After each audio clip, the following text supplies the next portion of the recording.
Good evening, gamers. Welcome to Swim or Sink, your staple Splatoon tournament. My name is Sharkberry, joined here tonight by Electro J, and we'll be your commentators for pools here tonight. We got an electric tournament here tonight with 67 total teams, with a lot of notable teams that you won't want to write off. Hopefully, we're going to be able to see some good Splatoon tonight, and I'm hoping to see what we get into. Electro, what you looking forward to tonight? Honestly, for me, I'm just looking forward to just a lot of really good content to watch and share with everybody else here. Like you did say earlier, a lot of very good teams have signed up for this tournament tonight. Some really notable teams like Hypernova, Healbook, Pollo, and Usagi Fan Club, all really strong teams looking to see if they can get one more big win under their belts before Ludi starts this coming week. We did mention one thing I also wanted to say, with the fact that Ludi is just up upon us here very soon, so all of these teams are probably going to be in a very frantic rush to try to see if they can get one more good result in for their standing before the divisions should come out hopefully this weekend. So Shark, honestly, we're gonna see how all these teams are gonna fare tonight.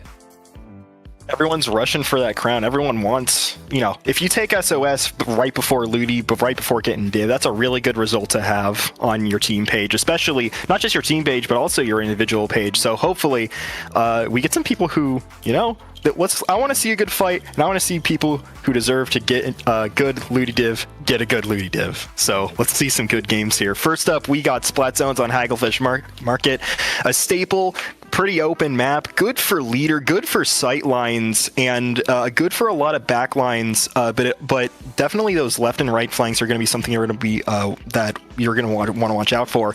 Then we got TC on Undertow Spillway in Splat Zone's Mahi Mahi. So yeah, first match, let's go.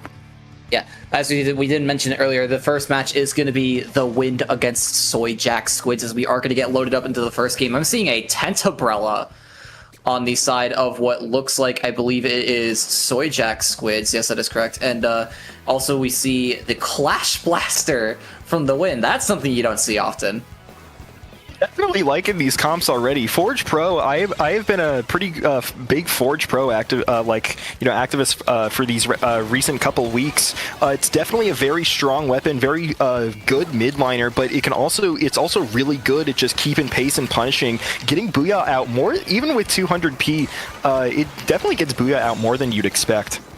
Yeah, especially with also just the fact that it also has a lot of value. As you see, Soyjak do take control of the zone and take this lead back from the Wind, but they do go one person down in the process. The Pencil will go down on the side of the Wind, so that's a bit of a stagger on the side of the Wind, not getting that cooler if they want to, but Ruin going to throw those triple strikes on the zone, trying to chase off the tent. Infinity in the middle of the zone with the Stamper, with the Zipcaster, gets one, but gets picked off themselves. Stamper, one of my favorite weapons, although I say that as a Stamper main. One of the also really good possible zip maps. You can take those stacks on each side up high, but you do have a chance of getting picked off really quickly yourself, as Soyjak Shark is still holding on to this zone, but the Wind will get their flip back into their favor. Now it's looking like a pretty even match. Even on that pushback, even in Wind's pushback in the mid, we did see Omega sharking under 10, but it was immediately picked out, and they were able to push back in. We have Zip ready on the ready here. We got two down on the side of Wind, and two specials up for Soyjak Squids. Means they're going to be able to hold this off unless Wind can pop off strikes and stall zone for a bit. Soyjak's going to get a really far push here. Yeah, you said those strikes are the one resource that Wind has currently for a retake, but that's going to be destined to change here really soon, as Soyjak is going to chew through the rest of that penalty, and now they're going to be counting more towards the knockout. But here comes everything that Wind is trying to throw. The Zipcaster strikes, anything, but it doesn't seem to work out in their favor. A bit of a failed push for the side of Wind, and Soyjak just holding this zone firmly in their possession. The Pencil going to get picked off. Clash Blaster dropping in on their own right now. Not a very good range advantage for them. Slush going to pick up that flow aura, and there's the wipeout on the side of Soyjak Squids. The bit of a nail in the coffin for Wind there, as they will cede game one to Soyjak. And Wind having a bit of a rough time pushing in there. Even after popping all of Zuka strikes and Zip at the same time, they weren't able to get Cooler off, and they only had Cooler once they started their push. And so they were the losses they took that Soyjak Squids was able to push back. The losses they took on trades and deaths there were just too much, and they weren't able to get their specials to come back. So resource management definitely going to be a bit of a problem here coming into TC Undertow, which is a very, very snowball type of map. So once you get a push going here, it's very hard to stop it. Oh yes, very much so. And you did say that Hagglefish had a lot of good sightlines. Tower control tech on Undertow does have a bit of those sightlines, but it can be a little more restricted, especially with those pillars on the spine in the middle there.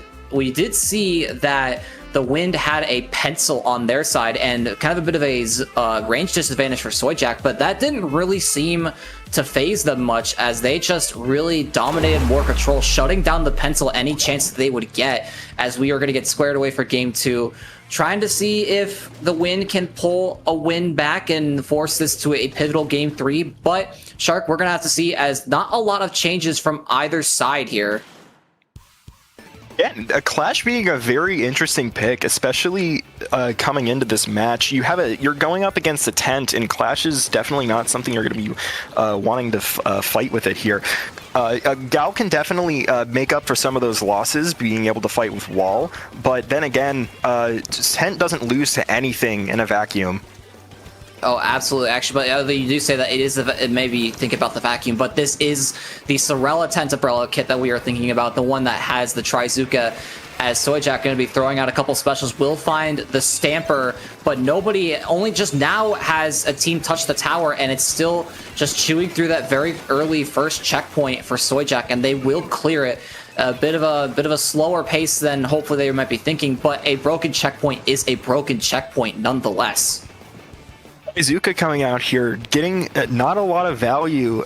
Clash out here out in the open, gets a trade with the Forge, is able to shut down another Booyah Bomb coming out, so maybe stop a little bit of their momentum. But Zuka coming out on the side of Soyjak Squids, not exactly getting a pick, but definitely scaring them off a bit from tower, and there we definitely see the snowball starting to take into effect.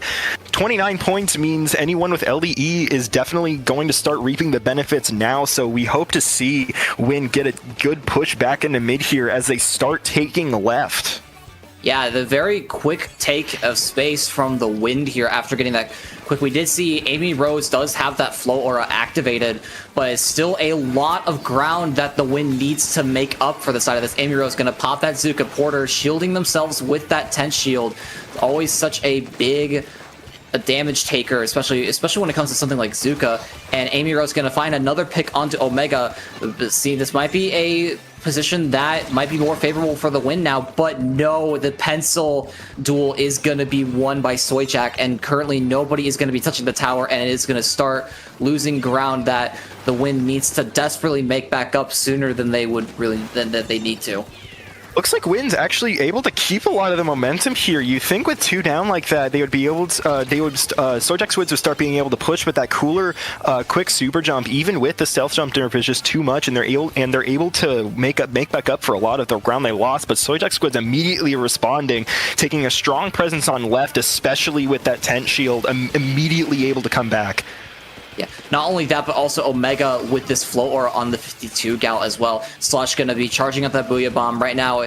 Nowhere sitting on the tower, avoiding bombs left and right. Azuka coming out from Porter will find one person, but not going to be able to get that third shot off, as they are going to be chewing through this third and final checkpoint, but it doesn't seem to be enough. 3 people go down on the side of Soyjak Squids, and the Wind holds firm in the face of adversity, and they are trying to see if they can get a chance to get anything going back with 2 minutes remaining in this game. Shark, this is do or die. It might not be do or die just yet for the Win, but it's starting to feel like it. Definitely. 3 specials out on the side of Wind. We saw Zip and Zuka come out just a minute ago, so I'm wondering if they'll even have enough specials to take this push. One going down to Bomb, another going down. And Sword is able to not make it out in time, jumping out. That feels like it might be Wind's last push unless they can make something happen here. 2 specials, Booyah and Zuka on the side of Soyjak Squids means they're either probably going to be able to knock out or at the very least make a very strong push here to make it very difficult for the Wind to be able to take the lead. And as you say that, though, 2 people do go down on the side of the Wind, but 2 also go down on the side of Soyjak Squids. Both teams kind of going blow for blow here. Amy Rose, that flank is going to get shut down by Slush with that Forge Pro and the Booyah Bomb as well. Omega trying to see if they can get anything. Cooler will come out on the side of Wind. It is their time to begin a retake with under a minute to go now. The Wind, but Omega is still here demanding so much pressure on this side, and he just can't seem to find a good pick from any side, really. It's more of a bit of a stalemate at the point right now, but Infinity getting low from that killer whale with all those health bars. Omega finally getting 2. He's gonna find another person as well. But right now, the flies are falling if you are the Wind, and that is another wipeout for Soyjak Squids. I don't know how much more this is. That could be game, honestly, Shark. I'll give some kudos to Slush, absolutely playing to the weapon's strengths, able to get what looked like a quad there. I could be mistaken, but definitely, again, very much playing to pro strengths. 15 seconds left on the clock, Booyah in hand. It's looking like the end for the Wind, and that, unless they can retake tower at the last second here, it looks like they're going to be able to get the knockouts, cheekily standing on tower with Tent Shield, able to take game 2 and take the Wind 2-0 in our first match of pool. That was honestly a very dominant showing from Soyjak. You might think, like in the first game, you might think, oh, they might not have the exact range advantage they wanted, but they had a lot better spacing control than the Wind did, and ultimately it really proved to be, honestly, the X factor in my opinion, as we unfortunately do not get to see the Mahi Splatoons. Would have been very interesting to see regardless, but we will be looking forward to whatever this next set will bring to us. And again, Forge Pro, again, I just want to say, play Forge Pro. It is an awesome weapon. Please do play this. I am such a Forge Pro. I love Forge Pro. I'll just say that. I will absolutely vouch for you as well, not just for Forge, but also for the Splattershot Pro in general. I'm much more of a vanilla Splattershot Pro enjoyer, mainly because of the fact that it has my favorite sub-weapon of Dart, but also been trying a bit of Frozen Pro lately, and honestly has been showing a lot here as we were taking a look at what the pools currently look like for group number A, which is the team that we did just see. Hypernova looking to get a 2-0 victory, I believe it is, over Menacing Stepstool. And currently Soyjak Squids in the win with the one team we did just see there. So both of these teams going to have to see what they're going to have to do looking forward into these next couple sets. We'll have to see who's going to come out on top. I honestly do believe it probably might be Hypernova on top, but I can't get too ahead of myself there. An upset can and possibly might happen, but we'll have to see. Again, a very dominant showing by Soyjak Squids. Don't go anywhere. We'll be right back. You're watching SOS on IPL.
Well, hello Welcome. everybody. Oh, pardon me. Hello.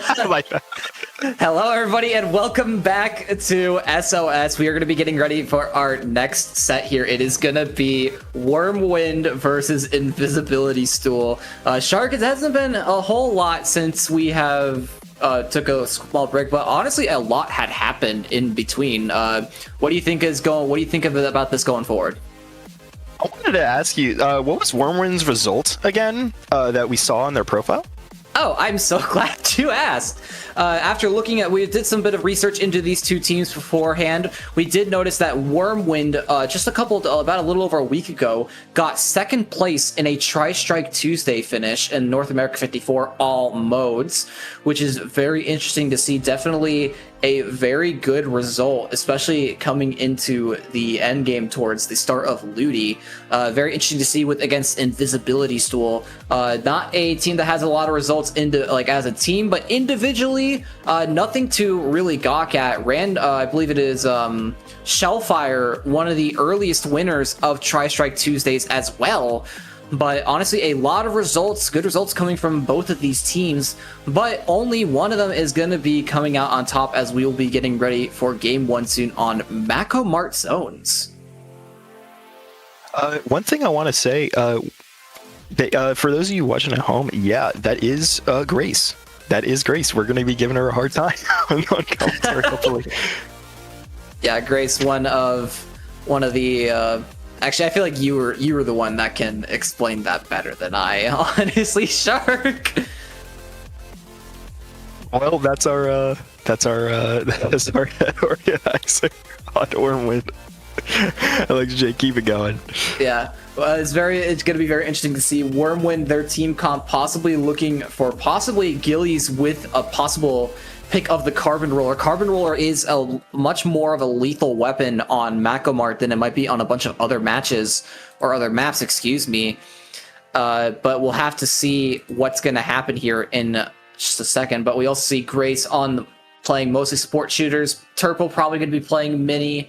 But also Max Mix, one thing we did see on the profile, listed as heavy splatling. A lot of discourse, especially with heavy splatling recently, given the most recent 11.0 patch, giving it a lot of painting buff. And probably a lot of people may have seen that screenshot from Kyo-chan of the one heavy splatling player they were playing with having just a mind-boggling 4,200 points of paint. I have never seen something like that, but we'll have to see. That was an absolutely crazy post, by the way.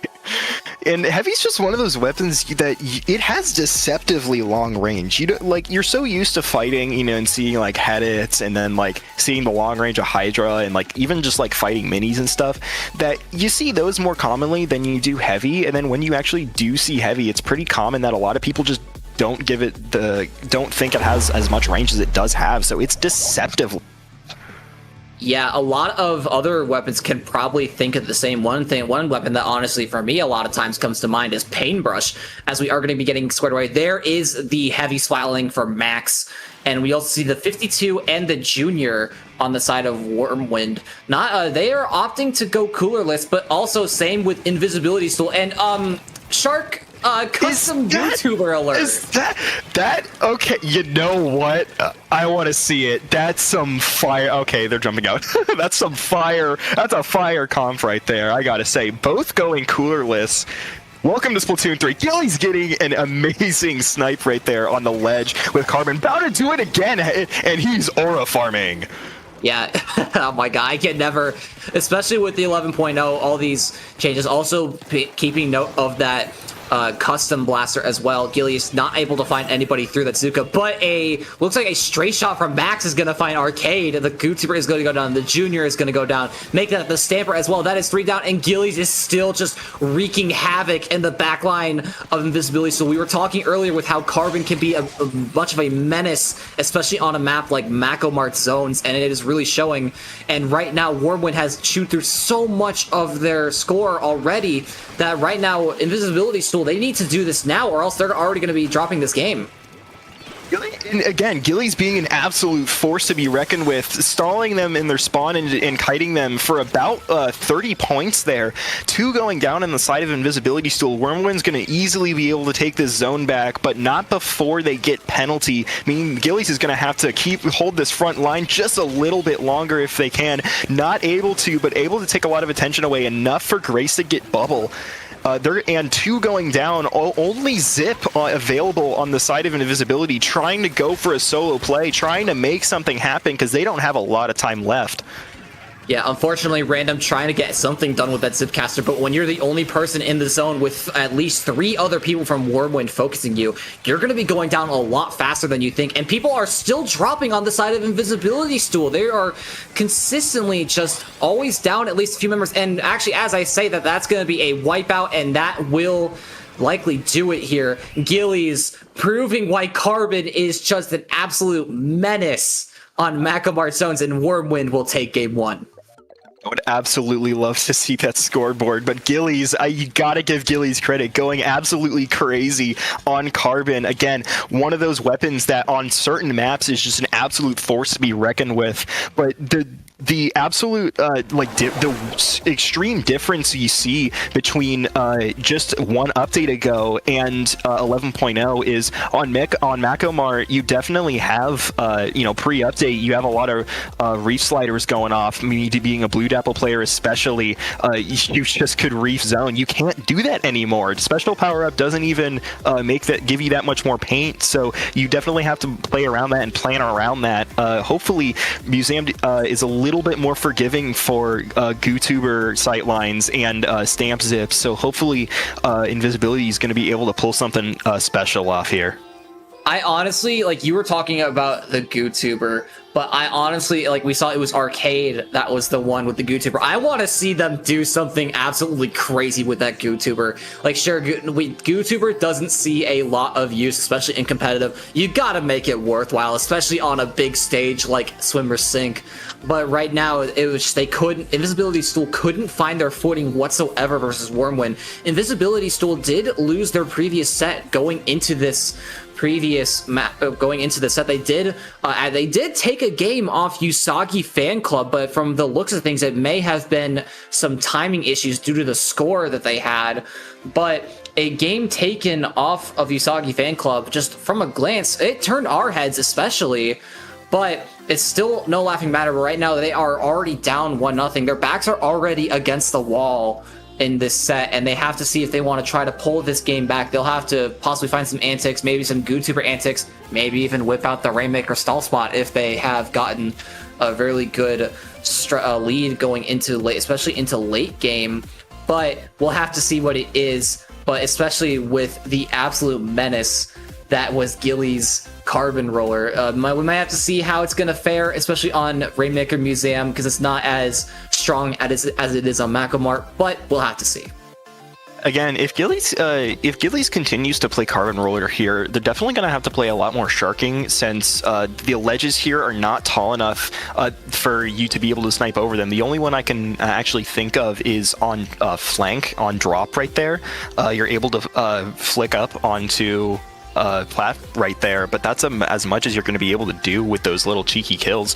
But again, Macomart being just an absolute perfect map for rollers in general. And that's what we've seen in the most recent update. It just overall, especially with hitbox updates, rollers have gotten a massive buff. Not even just mentioning Dynamo, just mentioning Splat Roller in general, V-Splat Roller, Carbon, a lot of short-range weapons, and especially some Stampers and Rollers definitely got a lot of leeway here in this update. Definitely made them a lot easier to work with. Yeah, especially a lot of weapons changed for the better. Also, one of the other things, like you say, Dapples were probably one of the biggest winners from the dually class. Bows also, a lot of people were talking about the changes from bows as well, but all of that has to be a bit cast aside as we are going to be getting set for game number 2. Wyrmwind looking to make it another win in a row here. They weren't able to close it out in a sweep in their last set against OSHA violation, but now they are in the firm driver's seat right now to possibly close this out. Pardon me. We do have somebody electing to go on the drop from Invisibility Stool, but it was Arcade and they're getting shut down instantly. Yeah, and this is one thing you love to see in SOS, and this is why I always love commentating this tournament, especially early rounds. You just see a lot of non-standard comps, no coolers here, running custom GooTuber and Rapid Pro Deco, and then on the side of Wyrmwind, you have white ballpoint. Yeah, especially the ballpoint Nouveau is a very interesting pick, but I definitely can see that reasoning behind it because that is an ink vacuum to use on the side of Wyrmwind, as they will actually get the first lead. Not a big lead, but like we have said before, it is a lead nonetheless. But as we say that, Wyrmwind is going to go multiple down, and right now it is Invisibility Stool, but they unfortunately spent it was too long for them to get anything. Everybody has regrouped, and right now it is just a bit of a stall fight in mid. Jelly's getting the beautiful shark there, just able to come up in mid, last alive. They're not able to spot Gillies out, and they're just able to get a beautiful, beautiful shark, but it's not enough because Invisibility Stool is going to be able to get checkpoint here. Wyrmwind going to start pushing back, but Wyrmwind has 3 specials. Whales coming out on the side of Wyrmwind, able to make a push here. A special available on Rainmaker. They're going to have to get to checkpoint if they're going to want to use that, but it's looking like it's not going to be enough unless they just stay alive. Gillies fighting for their life, 2 going down on the side of Wyrmwind, but a bubble means that they're going to be able to restore a little bit of vitality here. Junior just sharking, waiting for them to come out of bubble, throws a bomb, is not able to get there. Gillies gets the wipeout, able to right off the rip of the jump, able to jump in and immediately get 2 to take lead. Is still going off. Gillies just absolutely a menace here, getting a triple before going down, saying, "You will not take me down. You must look at me. Pay attention." You gotta be watching closely if your name is Invisibility Stool. They get to 1 each is gonna go down. However, both sides have picked up the Rainmaker, and there is a vacuum on the side of Wyrmwind. That's a huge lead for Wyrmwind, and that will be game the ink vacuum, proving as always that it is such a crucial tool, especially in a game mode like Rainmaker. And Wyrmwind snowballs their way to victory and a sweep on the set versus Invisibility Stool. Grace doing an amazing job on support there. Junior just able to throw bombs and get paint down for Gillies to be able to go in and go crazy. The team cohesion is going really, really well right now. We see now Grace just able to like throw bombs, pick, do a little poking here and there, get bubble up, which gives Gillies actually, if you look at it, it actually rips attention away so that they start looking at the bubble and the Rainmaker, which gives Gillies just enough space to go on the far side to Spinner there. If we look again, here we go. Watch it. Ready? Bubble comes out. Gillies goes on side. Has just enough ink, able to use burst bomb, and they don't see him. They don't see them. Yeah, really, objects, carbon rollers in the mirror may be closer than they appear. Even though they went down themselves, it still was enough. But also, one thing I want to mention there was a lot of times where Max on that ballpoint Nouveau, there were a couple times where they didn't have a vac to pick up the or they picked up the Rainmaker themselves and not being able to use the vac, but Grace was really stepping in, especially where they needed it most, putting some really crucial bubbles. And like we saw at the replay there, that last bubble was really the last bubble that they had needed because it drew so much attention away from Gillies, and then Gillies just swoops in from the right side of that plat, and they just snowball their way. As we look at Group E, the team that we just saw, like we said, Wyrmwind picking up a 2-0 over Invisibility Stool, and Usagi Fan Club getting that 2-1 victory. OSHA violation currently down 0-1 versus Usagi, as if my eyes are reading it correctly to me. Actually, I do believe that is the case. But we are going to be getting ready for the 3rd round of groups here very soon, and it is probably, honestly, I think this will probably be a very important one to see. Again, Wyrmwind taking a very, very beautiful played 2-0 there with beautiful team adhesion. Going into round 3. Hopefully you see you guys in a second. We'll be right back. Don't go anywhere. You're watching Swimmer Sync on Inkling Performance Labs.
Welcome back to Swimmer Sync. Today, now we're in pools round 3 with Miracle versus 解説者たちはこの名前を発音できないだろう www, which basically means the commentators probably won't be able to pronounce this name. And you know, I tried my best. We'll see how it goes. I did try my best on trying to read that name, but they're throwing a curveball at us commentators. I love you guys. Thank you for giving me something to try out. Yeah, there's a lot of things that I can do in life, but one of the things I cannot do is read that name. I probably will just have to go with www, especially at the end there. But like we said, their opponent is going to be Miracle for this round 3 of groups here. And if I take a look here real quick, we take a look at the bracket on the side here. This is one of our groups here. Both of these teams, actually no, Miracle is 1-1, but www is currently 2-0. So Miracle is looking to play spoiler for this team right now, and we're gonna have to see what's going on. But it's gonna be a bit of an uphill battle, especially with www. One of the other things we wanted to talk about also, Flutie happened just not too long ago, and www as a team as a whole did win Division A of Flutie, so definitely a lot of strong showing recently, and we'll have to see how that's gonna go. But Miracle, I honestly do, they have tricks up their sleeve. We'll have to see what said tricks might be, but ultimately it's going to have to be left out on the pitch, as our first map is going to be on the classic Barnacle and Dimes Splat Zones. And you know, one thing I absolutely love about just the Splatoon community in general is just because you run a funny name in a tournament doesn't mean you're bad. If you can be an absolutely goated player and come up with some funny name like that. So you know what? Do your Duolingo, kids. We're going to Splat Zones and Barnacle time. Again, another map with very, very open sight lines. Again, going to be very hard to push into mid, especially when you have something like E-Leader or Charger, or even just something like Heavy standing on right snipe. It's going to be a very fun map to play. Definitely one of my more favorite maps, especially in comp in general. Yeah, Barnacle always also one of my favorite maps, but more towards the Calamblitz variety, if you want to ask me, when it comes to what I like. But we are going to be getting set for game number 1. We are seeing double cooler on the side of Miracle, and we see a single cooler from www, but they also are throwing out the Wellstring. But if there's one thing both teams are running, and this makes me very happy seeing this, a Stickers Splatana Stamper. I am very, very much a fan of the red Dapple with cooler on Dynamo. This is I think it's definitely a very strong pairing, and I am just a big red Dapple fan in general. Jumping out there with getting both teams having cooler jump, they're able to Sword's just able to pressure street there and get some early pressure. Dapple's able to get one before going down, but ooh, Triple Dub is able to just keep going here. Yeah, Ezio is going to have to back up here. They do, I believe, have a special from the Booyah Bomb, if that is Ezio playing the Stamper, although I might not have been able to see. But the cooler is going to come out on the side of Triple W. The Booyah is going to come out, but so do the triple strikes on the side of Miracle. But right now, it is just, Miracle can't seem to really get in right now. This Wellstring is sitting on a Miracle's plat, and it's just commanding so much space. That hammer is gonna get some big chip on X-Man. That's who the Stamper is for Miracle. But look out on the side here. Ezio's gonna buy some time for their teammates. Booyah's gonna come out. Cooler's gonna come out.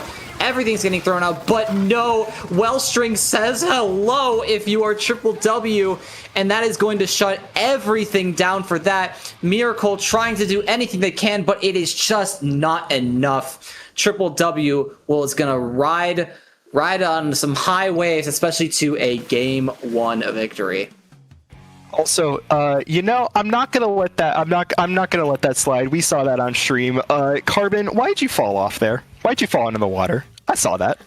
You obviously caught something I didn't. I did not see that, Carbon. So I mean, like, I gotta chalk it up to what you've been saying, but you always got to make sure that you got to be careful where you're stepping, because especially you might even fall off the map. But unfortunately, not what Miracle was wanting, not a really good start. It was a bit of a dominant shutout for the side of Triple W, as we're going to be getting ready for Clamblitz on Scorch Gorge as our next map. Story, make sure you're sure-footed, especially with Scorch Gorge. This is definitely one of the more interesting maps. Even being the first stage revealed, it's definitely got its mileage on Splatoon comp. But over updates, it got a little bit wider. They made it a little bit more of an open space, just to make Splatoon a bit of a faster game, more than it already was. Clamblitz being another one of those, or being, I would argue, other than only right behind Rainmaker, the most snowball kind of game mode you can get, especially Scorch Gorge being a little bit slower than other clam maps, being a bit slower, especially with that super tight choke point, and not a lot of ways to push in other than going on ramp.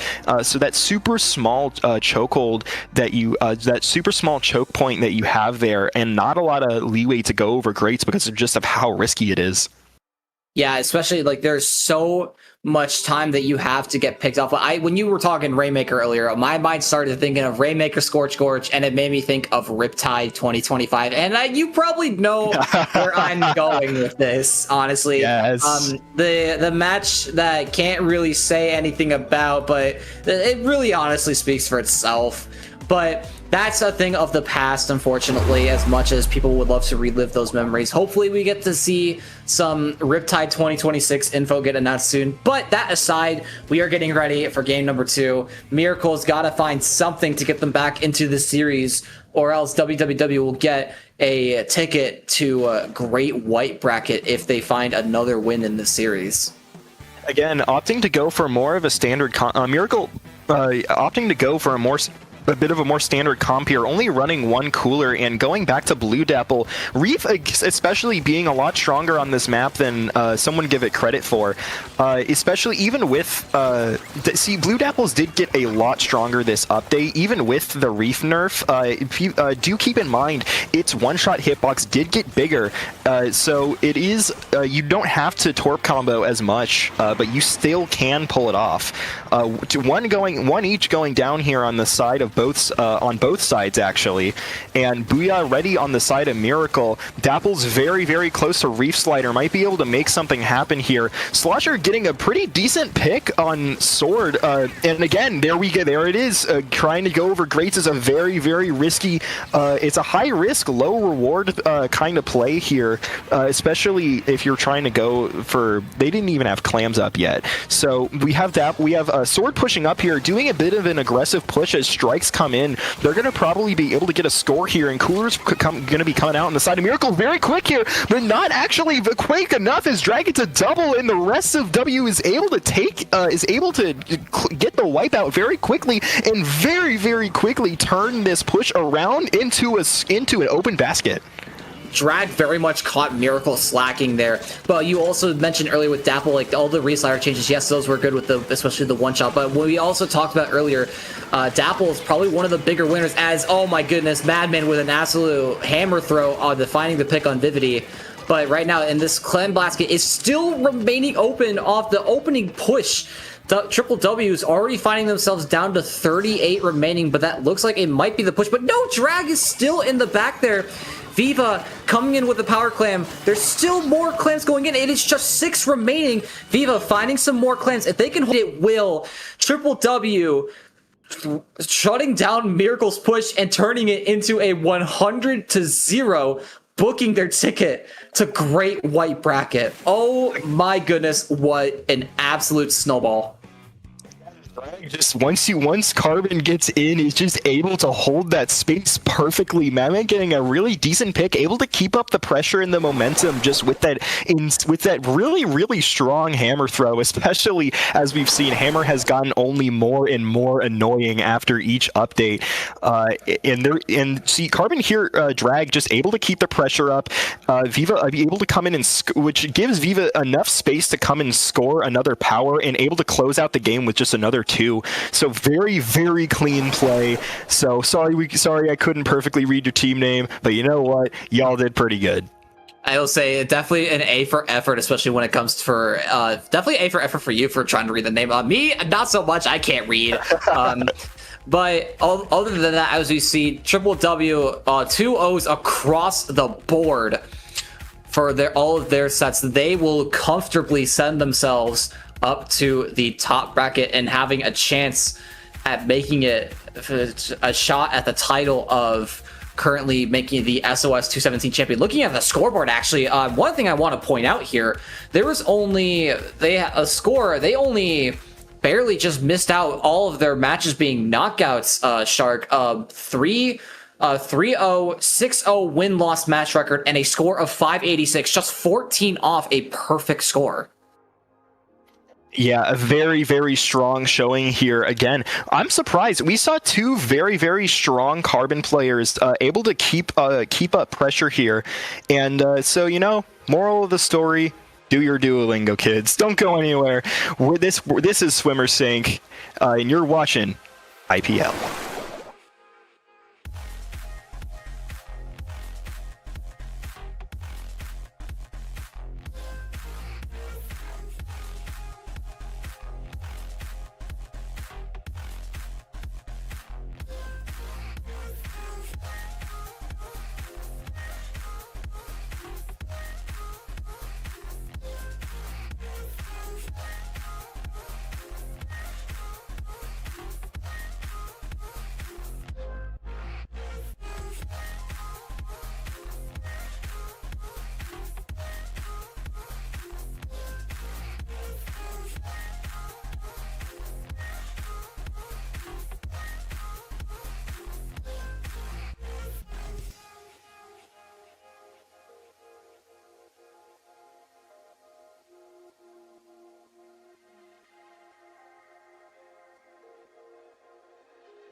Hello everybody, welcome back to Swim or Sink number 217. It is time for the Great White Bracket. One last push for all of these teams to see if they have what it takes to be the Swim or Sink 217 champion, and we are going to be starting off with CinnaBON versus Sun Eater. Shark, I am very excited to see what Great White has to offer here. What about you? Excited to always watching Great White brackets. It's always a fun time. You get to see top level players, the top of the tournament, should I say, that go undefeated in pools. We saw a lot of teams actually in these pools go actually really strongly. A lot of the teams that went from pools into Great White bracket just absolutely swept. There was even in Group C, we saw a 600, 400, 200, 0 kind of bracket where every single game was a knockout. Very interesting to see going into game one of bracket. Yeah, especially considering the competitive nature of an open level tournament like SOS, but sometimes you will get those moments and it may shock you, but sometimes they do very much happen. But that aside, the herd has been thinned. I believe it is the top 16 teams, I am pretty sure, if I am reading things correctly. Yes, the top 16 teams have proven what it takes for them to belong here in Great White Bracket. But it's going to be crazy to think that after this round, only half of them are going to be remaining, and half of them are going to have to go back to the drawing board to think of what they might have to do next for the next swimmer sink that comes around. You know, no biases here, but I am kind of rooting for WWW to hopefully get into the next round so that we can give our next commentators something we can continue that little curveball, and we can throw that curveball to them and see how they handle it. Yeah, we do have our next match that is going to be like set in stone, and there is a very real chance that it could be two of the absolute juggernauts of this tournament. We will leave that up for you guys to think about who it might be if you guys don't already have, or if you guys are already thinking ahead of us and checking the brackets over on Sendu Inc. But other than that, we have our, there is our bracket. We have Hypernova, Pollo, Usagi Fan Club, Healbook. All of the teams that you would expect to be here in Great White Bracket are here in Great White Bracket. And it will be very interesting to see who is going to keep pushing forward. Because eventually, like you said, there's a lot of these really good teams, but come semifinals, spaces for the finals are going to be extremely limited. And yeah, going into our first match here, we have zones. We have zones on Ramen. Again, this is while the top is still a very open map, there's a lot of verticality on this map. Not as much as something like Flounder Heights, but definitely a lot of flank routes that stuff like dualies, and especially if we see another carbon roller, I am going to go insane because please, we need to see carbon is just the absolute definition of hype moments and aura in this tournament. Getting an absolutely great showing here on stream with two super strong carbon players just absolutely showing up the competition, going on really good splat streaks and just able to keep momentum up. But again, they're not going to be able to do much unless you have a really strong support to get them in. Yeah, shout out to all the carbon roller mains that are playing in SOS tonight. You guys are all really showing that you know what you guys are doing, and you guys are really getting all those hype moments in aura. I might be sounding a little cliche with saying that, but it is like the amount of effort that carbon players put in is always insane, especially with some of the disadvantages that they face. You know, all the short range, probably more dependency on sharking and more paint from other people. But we'll have to see what happens in the future here. We were talking about the bracket earlier. One thing I actually kind of noticed there really quickly, in round 2, we might have a potential matchup of Pollo versus Usagi Fan Club. That is like grand finals energy spilled in round 2. You see the bracket right there. Like if Pollo and Usagi Fan Club meet in at that second round, that will be such a interesting match to see, as we will be getting set for game number 1 of our current set, though, of CinnaBON versus Sun Eater. Winner of this will play either Triple W or Hypernova, whoever is going to be the winner of that set. And we see there is a E leader on the side of Sun Eater. But we also see another carbon roller. We were talking just about that, and look at this, Shark. We have another carbon roller on our hands. Again, Pen playing back and playing passive, trying to get cooler early, but Carbon playing very... Oh, pops out there for a second, is able to get a splat very early on. Here we go with the hype moments at Aurora. Gets 2 off the rip, might get a third, is just barely not able to get it. Pen not able to finish that off, especially with the health bars update, is just not able to finish it off. CinnaBON getting a really strong start here. One of the weaknesses that we definitely see with Leader in Zap comps is that because of their aggression, especially with Zap having to play so forward, it's very, very easy to lose cooler when you need it most because of its positioning. So you're definitely going to be getting a little bit less coolers just because you're not able to play as carefully. Stamper getting a really, really good pick here on a really, really good punish on the Gal here, not being able to get around, going for a solo play. E-Leader going down to Pen, 2 down on the side of Sun Eater, looking like CinnaBON's going to be able to take this all the way if Sun Eater doesn't have a strong special here. Hammer coming out, not able to quite get a kill. Carbon might get a hype moment here unless they just are able to hold zone. Sun Eater is able to flip the zone. Sword able to just start painting is not going to be enough. CinnaBON's not going to be able to hold this, and Sun Eater's just going to barely survive, giving them one more chance at life. Yeah, right now we saw Sun Eater barely. That was a little too close for comfort if you are CinnaBON aces with this Leader, trying to see if they can get a pick, especially onto like somebody like the Pen. And there, down goes the Stamper. It is 2 down for CinnaBON right now. Kita with his Wiper, trying to see if they can get the pick on FM Candy, and they will go down as well. It is now. It is Sun Eater's turn. Bit of a turnaround, really, of anything but Namika. They are marked by that Wavebreaker, but they are getting touched. They do get hit by that Wavebreaker as well. But now it's really going to be a matter of, can Sun Eater hold this zone, and can CinnaBON find a way in? And again, even with Leader being a one-shot weapon, we see Leader getting Flow Aura there just because of the health bars. Many people thought, especially Basil included, one of the top E-Leader players, NA, didn't really think Leader was going to be, the health bars were going to be a really big fix for Leader, but just being able to get partials is going to close out Sun Eater this game after E-Leader gets an absolutely devastating respawn Punisher triple and able to close out game 1.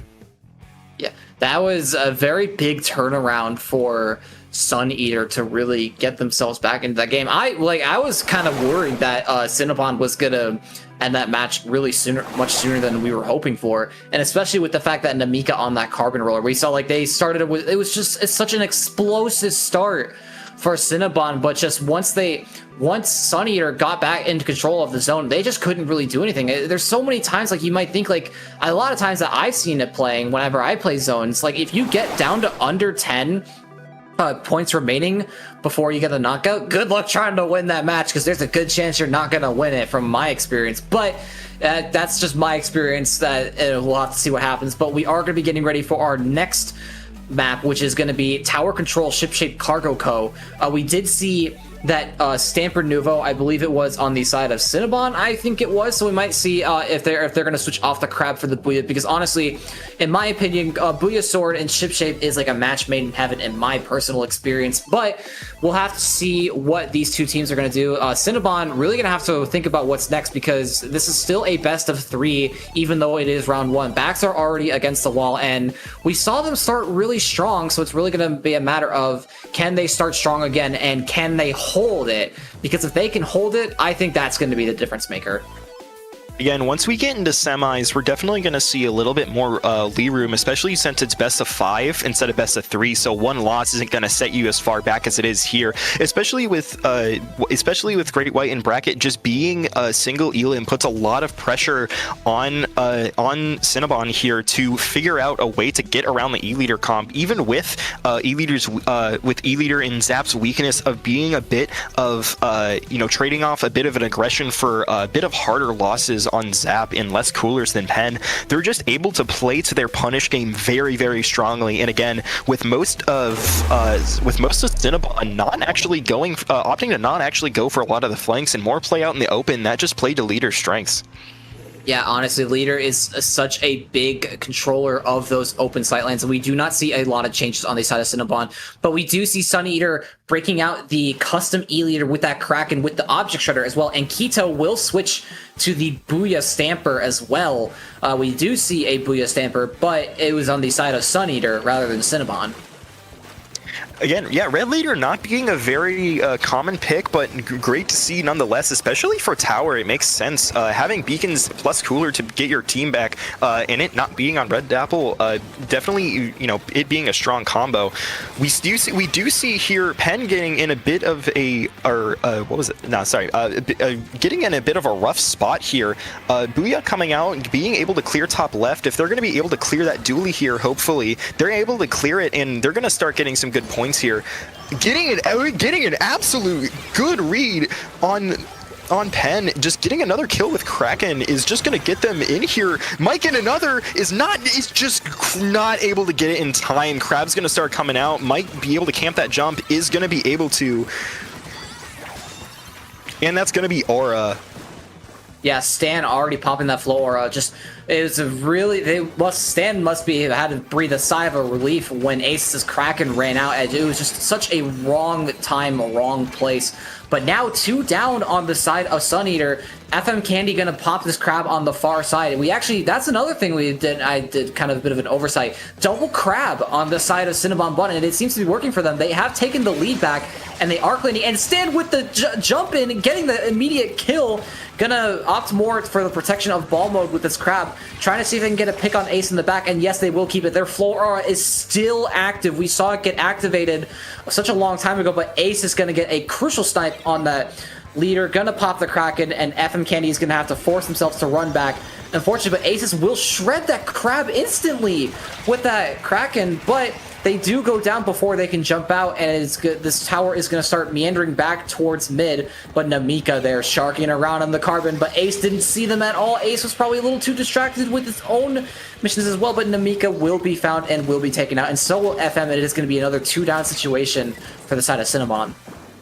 Yeah, CinnaBON getting really good points here, able to get down to 29, but Leader's definitely going to be a lot more prominent here, especially with that points giving them LDE if they are running it. I didn't notice. Going to be getting Kraken here. They're pretty close to specials. Cooler coming out, Whale's going to be coming out in a second, and possibly Booyah means that Sun Eater's definitely getting a lot of momentum here. Crab coming out on the side of CinnaBON means they're going to be able to stall tower for just a bit, especially not even if you're able to kill, you're going to be able to push it off. However, no, they're not going to be able to push Kraken off tower.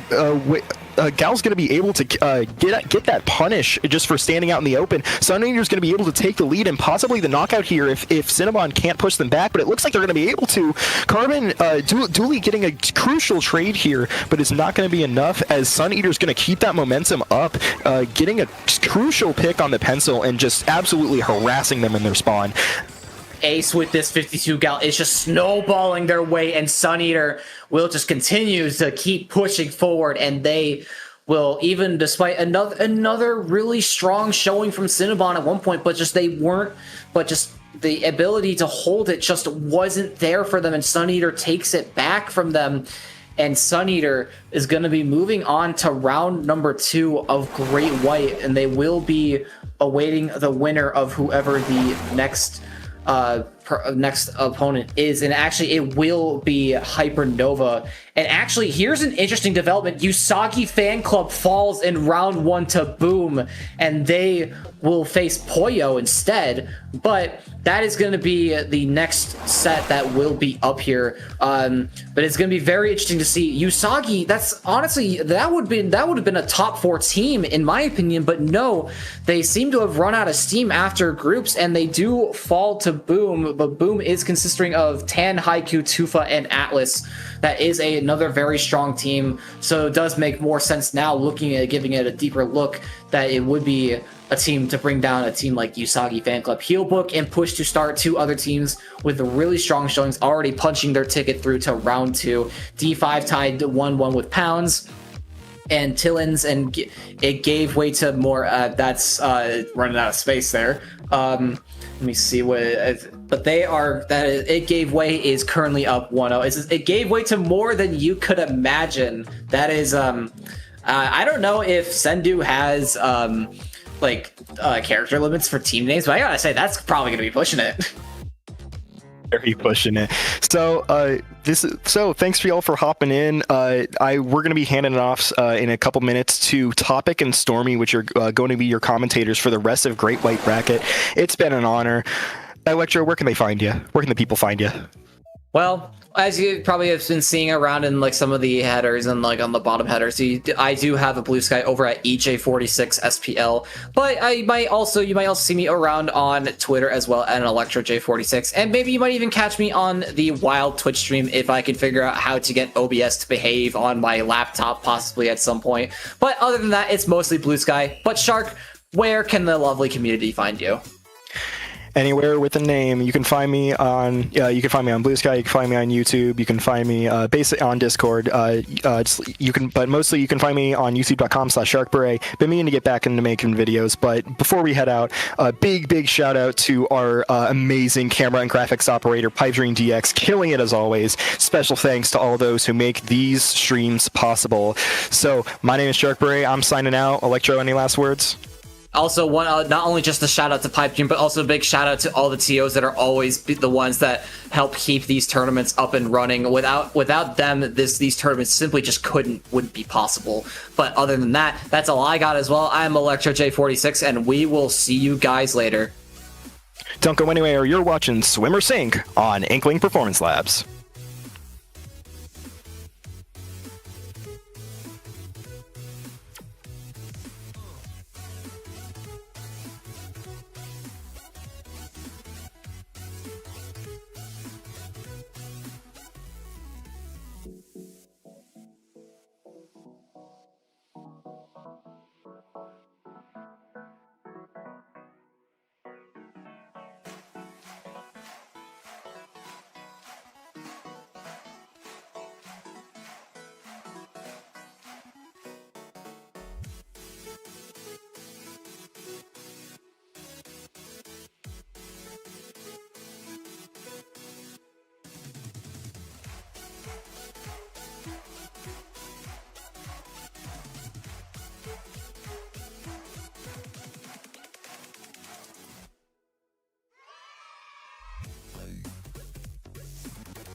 That's cool.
Well, welcome back everyone to another week, another Great White, and another SOS number 217, very high number.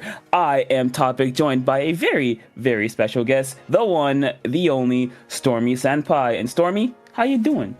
I'm doing great. I'm so glad to be here. It's been a while since I commentated a tournament, so looking forward to getting started here. And what better way to come back, seeing another really strong team come back into the scene recently, playing some tournaments, being Pollo taking on Boom. And I mean, Boom has a task ahead of them. Yeah, they do indeed. But, you know, in fact, last round, Boom actually 2-0'd Usagi Fan Club. So, that was a 5-12 matchup, the 12-1. So if you're familiar with March Madness, that's pretty common. But this is not March Madness. This is Splatoon, and we are here with Zone's Mahi Mahi Resort. And very interestingly, from the side of Pollo, Machine Luna, not something you see very often. But you know what? I'm here for it. Yeah, definitely not something you see often. Opening Gambit going at the Machine, going to be looking to play aggressively, get some assists with those point sensors from the team, and maybe the Pen will probably get a few kills there, and probably get an opening Gambit going. Look, there you go right there, adding more time to that opening Gambit. We see immediately 3 go down, only side of Boom. Pollo starting off strong here, Topic. Yeah, that indeed. These very aggressive short range, in-your-face weapons is doing really well for Pollo's playstyle. We saw last week they played very upfront, very in-your-face, and it's been very disorganizing for teams, and it's working out very well so far. You see they have a hammer at the ready, popping it, trying to get a pick here, staying alive. Chudora is going to go down, and Boom. Now, they're a little bit, not panicking, but you got to be a little bit more upfront, because now, with the water level dropping, Pollo, they're going to keep on scoring and keeping you back. You see Tan on the flank getting caught out immediately, and like nothing happened, Pollo getting 3 members down on Boom, and like business as usual, basically. Yeah, I mean, Pollo came in and let them know, like, we're not Usagi Fan Club. You're not going to be upsetting us that easily. You're going to have to work for it, and working, they're making them do, but they're not getting anywhere near to that zone. That 2 goes down, 3 go down, just a pencil, and I'm going to be honest, this game looks like it's just basically over here, Topic. Yeah, that it does indeed. That's another one going down, and Pollo, a very, very dominant statement, I will say, only allowing Boom to get 3 points on the board, locking them out the entire time. Just great coordination, great teamwork, and I want to shout out, I believe, Wake Up Call on the Machine at the very end there. You saw that when Boom tried to go in, they had that bubble with the blaster. They had, I believe it was the blaster and the Stamper both in the bubble, but Wake Up Call flanked around, got in the bubble, disrupted them, got both of them and kept that zone in the favor of Pollo. So great job from them, great teamwork. But you know, let's see if they're able to continue this, or will Boom be like, hey, that was a rusty one. Now it starts here as we go to game number 2, one of my personal favorites in the game, honestly, Clan Blitz, Barnacle, and Dime. If we go to see back based on that last game, that really aggressive comp will favor Pollo there, as this map really benefits people who just basically just go for a run in and throw the power clip in. Sometimes you just got to push, and when the comp benefits that play style and that sort of way, they're going to have a really nice time. But at the same time, Boom did have a lot of range to their name, especially with that blaster and to that Stamper. It could do a lot of work for them as well. Yeah, because when I'm looking at Boom, I think some of the things that stick out to me is, of course, with this map is the plat area, and they have the blaster with bubbles, so if they're able to post up on Pollo's plat, they can take a lot of space, get a lot of clams, get a lot of points in that basket. But of course, that makes sure that you get there first. But interesting switch up. Instead of a crab for Pollo, Tacos going over to the Zimmy. You know, like I said, bubble very good on this map. Disruptor helps out with the Luna and the Machine to making sure they slow down. So we're gonna see if that's gonna work out in their favor. Yeah, indeed. That's 2 members that you trade out for both sides here. Going to switch over to that mini, going to get that bubble up and put a lot more pain down aggressive. The missiles coming out, going to look to push them back, but I don't think Pollo is phased by these missiles whatsoever. Just keeping the ground here at the front, getting a pick onto that pro, but they're able to trade it out, get it 2v2 situation, but the macro control is still in the favor of Pollo, and the pistol getting a nice pick right there. We're going to see them start this first push. Yeah, that first push to getting set up, you see they have the economy, 15 clams, enough for basically 2 powers at the ready. Bubble in the core 2 going down, Pencil with the aura and just keeping it as close up as possible, but Chud aura able to keep it alive with the help of Tan and kind of force them away. Great defense from them, from Chud and Tan, make sure that Pollo cannot get any points on the board. But you can see, even after they were pushed back a little bit, Pollo, they haven't given up that much space too quickly. It took about, what, 10 seconds for Boom to get to mid, and when they do, guess what? They can't get any further because Pollo is on their plat. You see the flank from Wake Up Call getting a nice pick up there, and Pollo, like I said in the first game, like nothing happened. They're back into good positions, but Boom, they're showing a bit more resistance here than they did in game number 1. Yeah, indeed. I feel like they realized that we can play at a faster pace right there. Zones, it's a bit of an unforgiving game mode where if you just lose all your fights, it's just over like that. Where Clan Blitz, you can afford to lose a little bit of ground play, a little bit more patient, and we see them playing a lot better right there. Almost getting a nice pick right there. That Stanford doing a lot of work there. Getting like, almost the trade for that Luna Blaster, but Tufa doing an amazing job on this blaster, but it just seems to be going back and forward. It's a bloodbath going on right now. Macrochal in the favor of Boom, but they have no clans that are ready, and then the machine constantly getting these coolers, just constantly taking these off angles, and look at that, they're playing up with this off angle right there. The others are moving up with that off angle, they're able to get back in, no problem, but they do shut it down. Yeah, Boom, great job. They saw once they got the read, and they're adapting really nicely here. You're gonna see Boom be the first ones to score, get 2 power clams in, but very little follow-up. 57 points might be all that they get. Boom trying to force their way forward, but that Juke is gonna be forcing them away back to plat. So even though that was only their first push, that was really, really good from them. That put, now that a lot of the onus is on Pollo to get back into mid, get back to those scoring points, but you see Pollo, they have the cooler at the ready with these very front line aggressive weapons. They can push in at any moment here, but Boom, they were doing a great job of kind of contesting that, but not anymore. Pollo, this all-out aggression is gonna work. Taco's chasing a member down.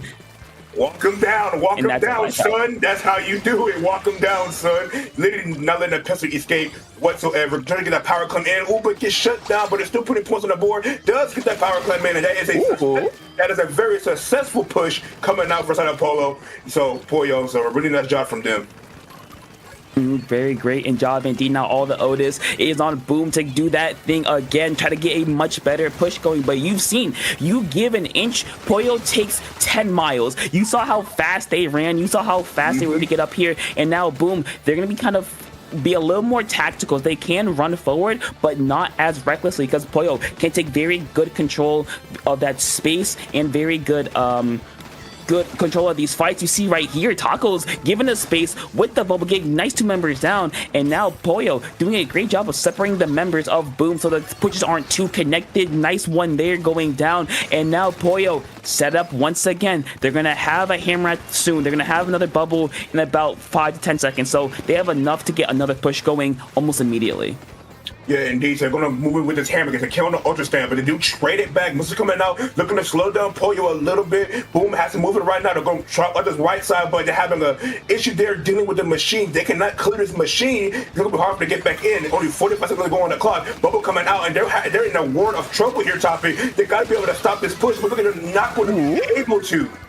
Okay, hold on. Maybe for a second they're able to stop it. Wake Up Call is going to get the power clam. Another one going in for Pollo. Great job by Boom, but not enough as Pollo is able to get in, able to get 2 powers in. Maybe a couple extra clamps to follow up is the question here, but it looks like Boom is going to shut that down. But you see, they have 20 seconds or less than that. Overtime will give them more opportunities to work with, but ever since that first push, Pollo has put their foot on the gas the entire time. They've not been out of mid. They've not allowed Boom to get anything going. See right there, Cooler's going to be canceled, so not going to be there for Boom. You see 3 members. Oh, hold on. Pollo kind of not in a great spot here, but the clams are not going to be there. They're going to be able to get the jump in. The bubble's going to be there. It's going to be an inch short. No, Boom, an inch short from the pit. Oh, that's gonna hurt. That's gotta sting. You had it set up. You had the bubble. You had the members. You potentially had the clams in the rotation, but a day late, $1 short, and Pollo kind of sweating their brow a little bit. I gotta admit that second game, but they will end up taking a 2-0 win over Boom. I wouldn't even say they really swear. They got punched in the face. A little light bleed, like Thanos, like all the dad for a drop of blood, and they just went back and just stepping on their throats and literally did not let up for the rest of the game. And then look at they had a chance set up there, but the pro got caught in those missiles as you saw right there, and the mini just like they did earlier walked them down, put that bubble up, and basically killed the entire team with the help of the members coming back in. The mini clutching up right there at the very end. It's just really unfortunate what happens when you get called out in those missiles. I wonder what the pro was missing, because I would have just kept running forward if I was them, but it'd be like that sometimes. I mean, yeah, you saw 3 of the members. The last one was kind of out of your sight, and that's what ended up being the killing dagger, one would say. You saw 3 of the members, which is very unfortunate that the last one happened to be behind you, and great job by Pollo, I will say, for kind of collapsing from both sides to just end that push. And we see right here with the coming into out of quarters into semis that Pollo having to go against our number 1 seed Hypernova. That's gonna be a very interesting set. Now on the other side, Heelbook is gonna go down 1-0. That's gonna be a good set right there. And the winner of that one will face Push to Start in semis. So it's shaping up to be a very, very intense SOS. Yes, indeed. All these teams at this point, this is top 8. All these teams are really strong in their own right. Both these teams are playing very well. Boom made a nice run, time for 5th place, getting an upset on the second fan club. Nothing to hold their heads over. Lost to a really strong Pollo team. Nothing to hold their hands over. But as these sets do pan out, we are going to see who will be in the top 4. Heelbook facing Tilines. Hopefully I said that right. I don't think I did. Somebody correct me if I didn't say it right. But whoever I wins think that, you did. I think I did? All right, cool, Yeah. cool. That's all that matters. One person agree with me, that's all I need. I mean, yeah, I'm excited to see how this pans out, but we'll have to wait for those 2 teams to duke it out, see who wins. But while they'll do that, we're going to take a very, very quick break, let that finish, but don't go anywhere because we'll be back with more SOS number 217 Great White Bracket in a few minutes.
Hello, everybody, and welcome back to SOS number 217. Oh, God, Lord, that's so many.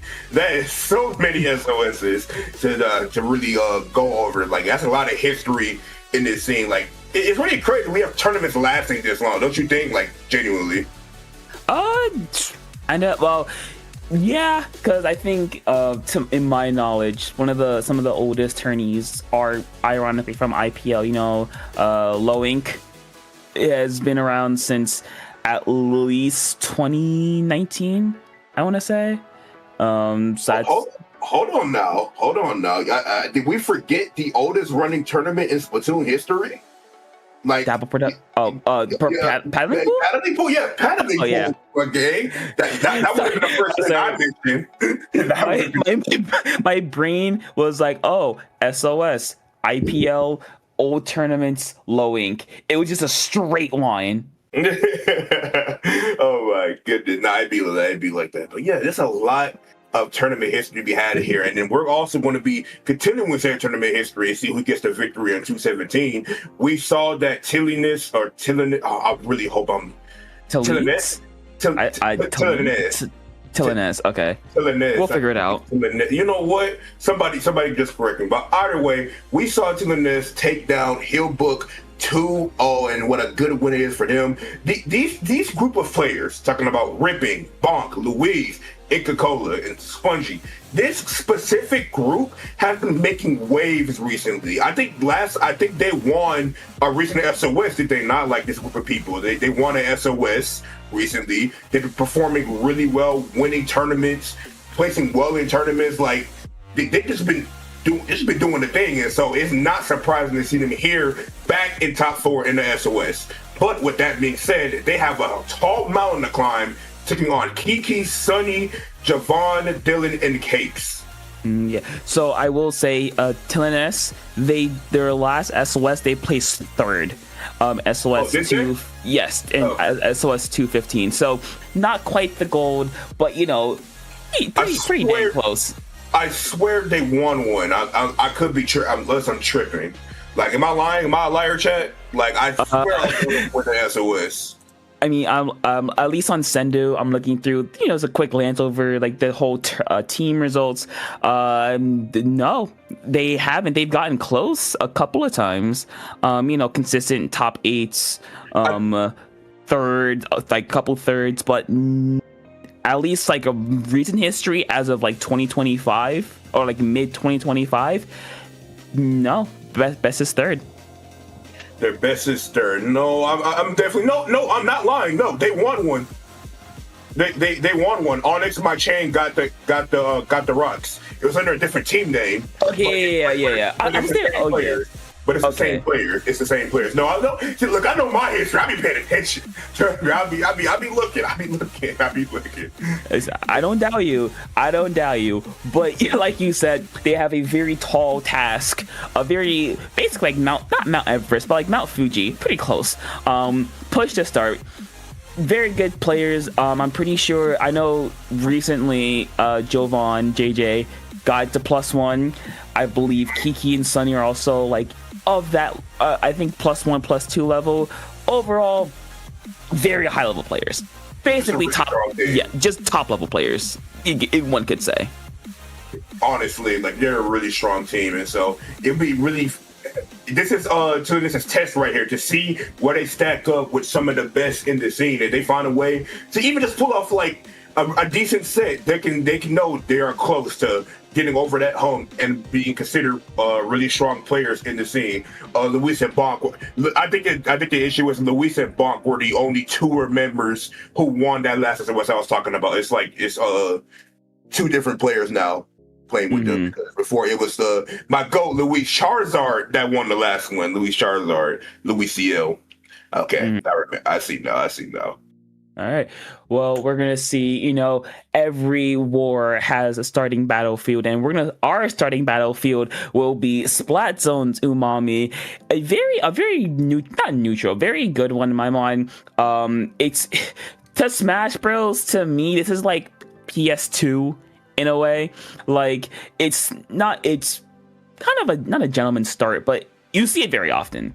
Right, it's very good for both teams. It's very friendly to most, if not all, like weapon classes in the game. We're gonna see.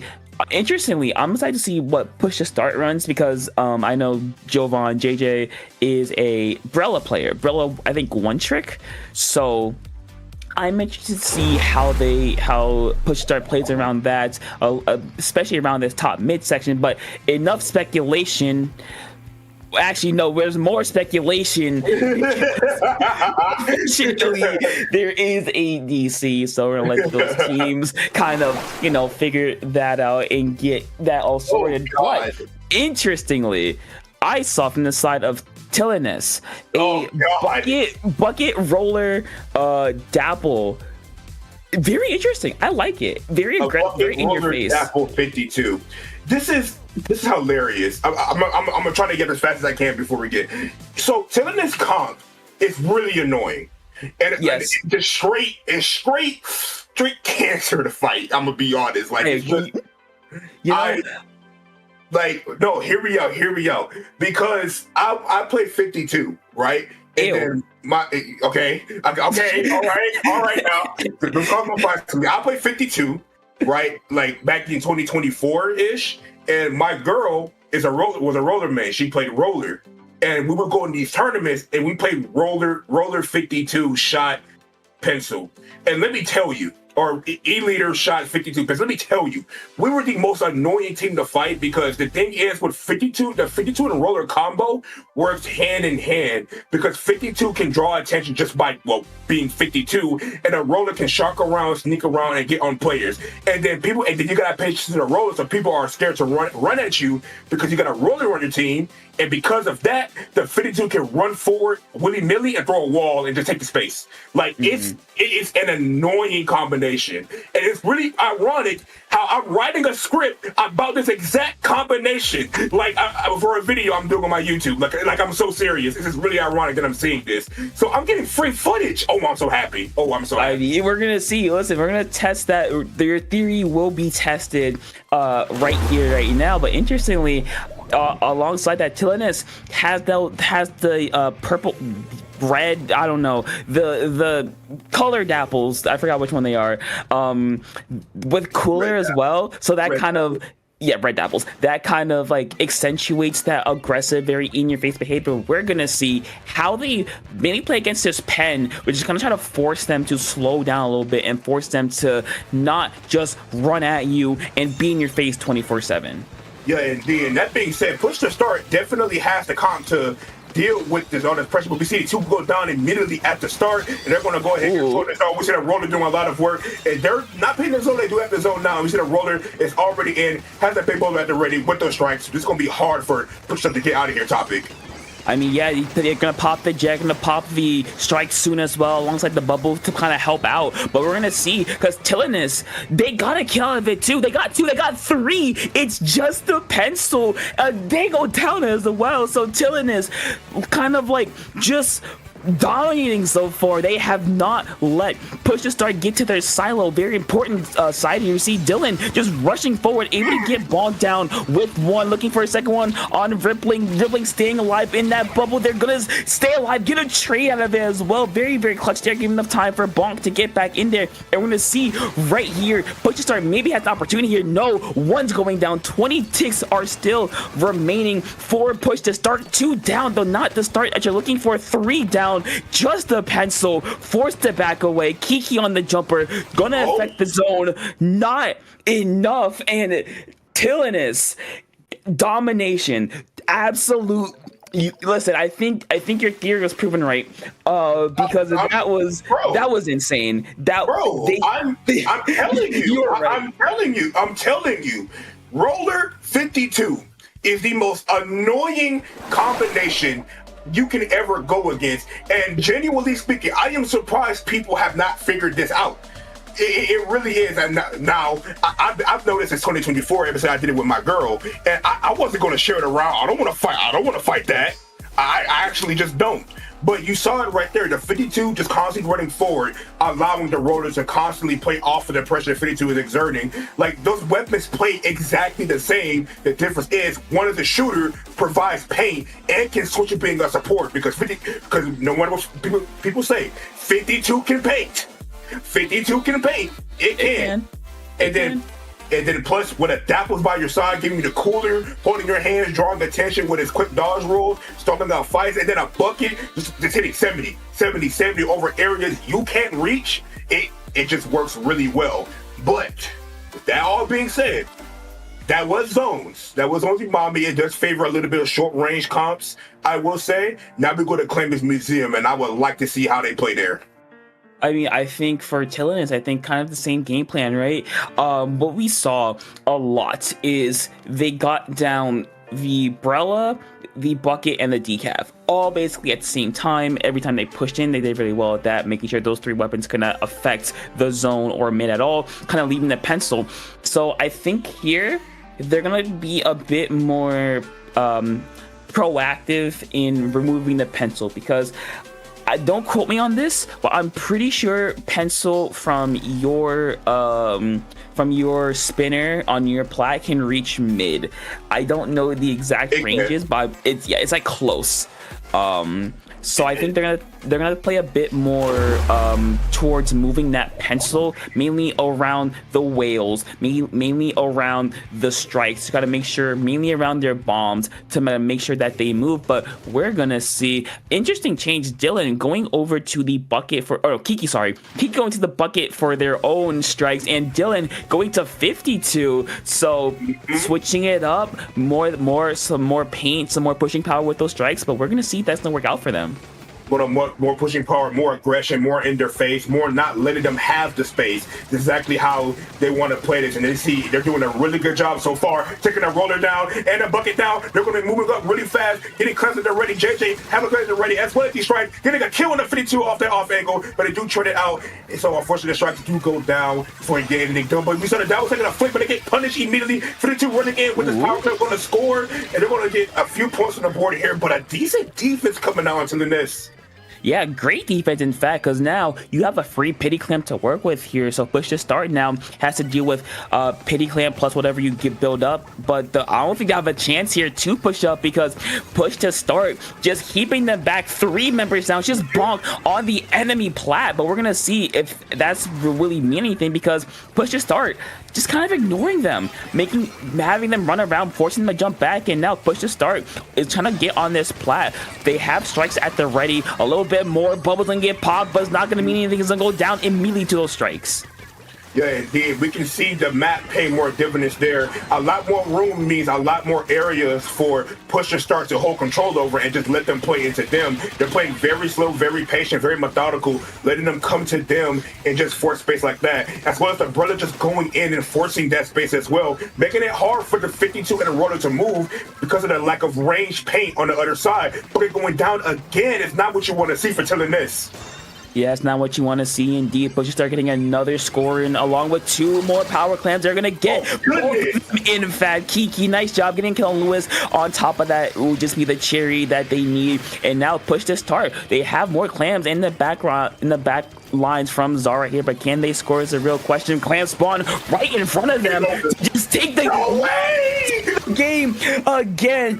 The inch short and a day late. If I had a nickel for every time that happened on stream, I'd have 2 nickels. Very unfortunate there for push to start. But Tilines, can they capitalize on this? Can they take space? Can they take plat? That's the real question here, because you see push to start already there and already playing some good defense. Just mirroring the 52 and mirroring the 52 and bucket, playing a little bit more of a faster comp and a more in-your-face comp has definitely the play that is paying dividends out here for the side of push to start, because now they're just basically mirroring your speed, mirroring your paint, and just basically keeping them back. But with that being said, they get 2 power clams, and JJ had to take a fight on the 52. Wins that fight because JJ's built different. Is going to fight another member here, being the bucket. You see him holding that shield up, just stalling it out with the rest of their team, and they do an amazing job taking a defense there. Topic.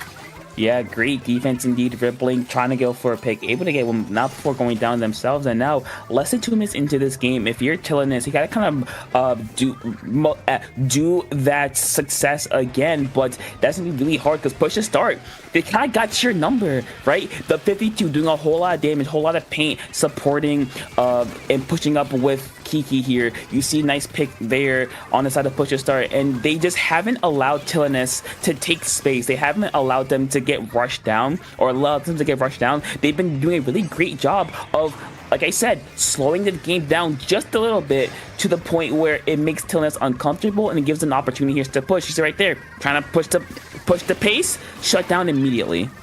Yeah, indeed. And the thing is with Tilines comp is that their comp just plays aggro. The only thing they know is running forward. That's the only thing they know. But meanwhile, on the side of push to start, their comp is built to shut that down. Bonk getting a nice pick there on the 52. There could be a start for them to move. Getting a nice flick there. Going to try to get that pistol. Ooh, okay.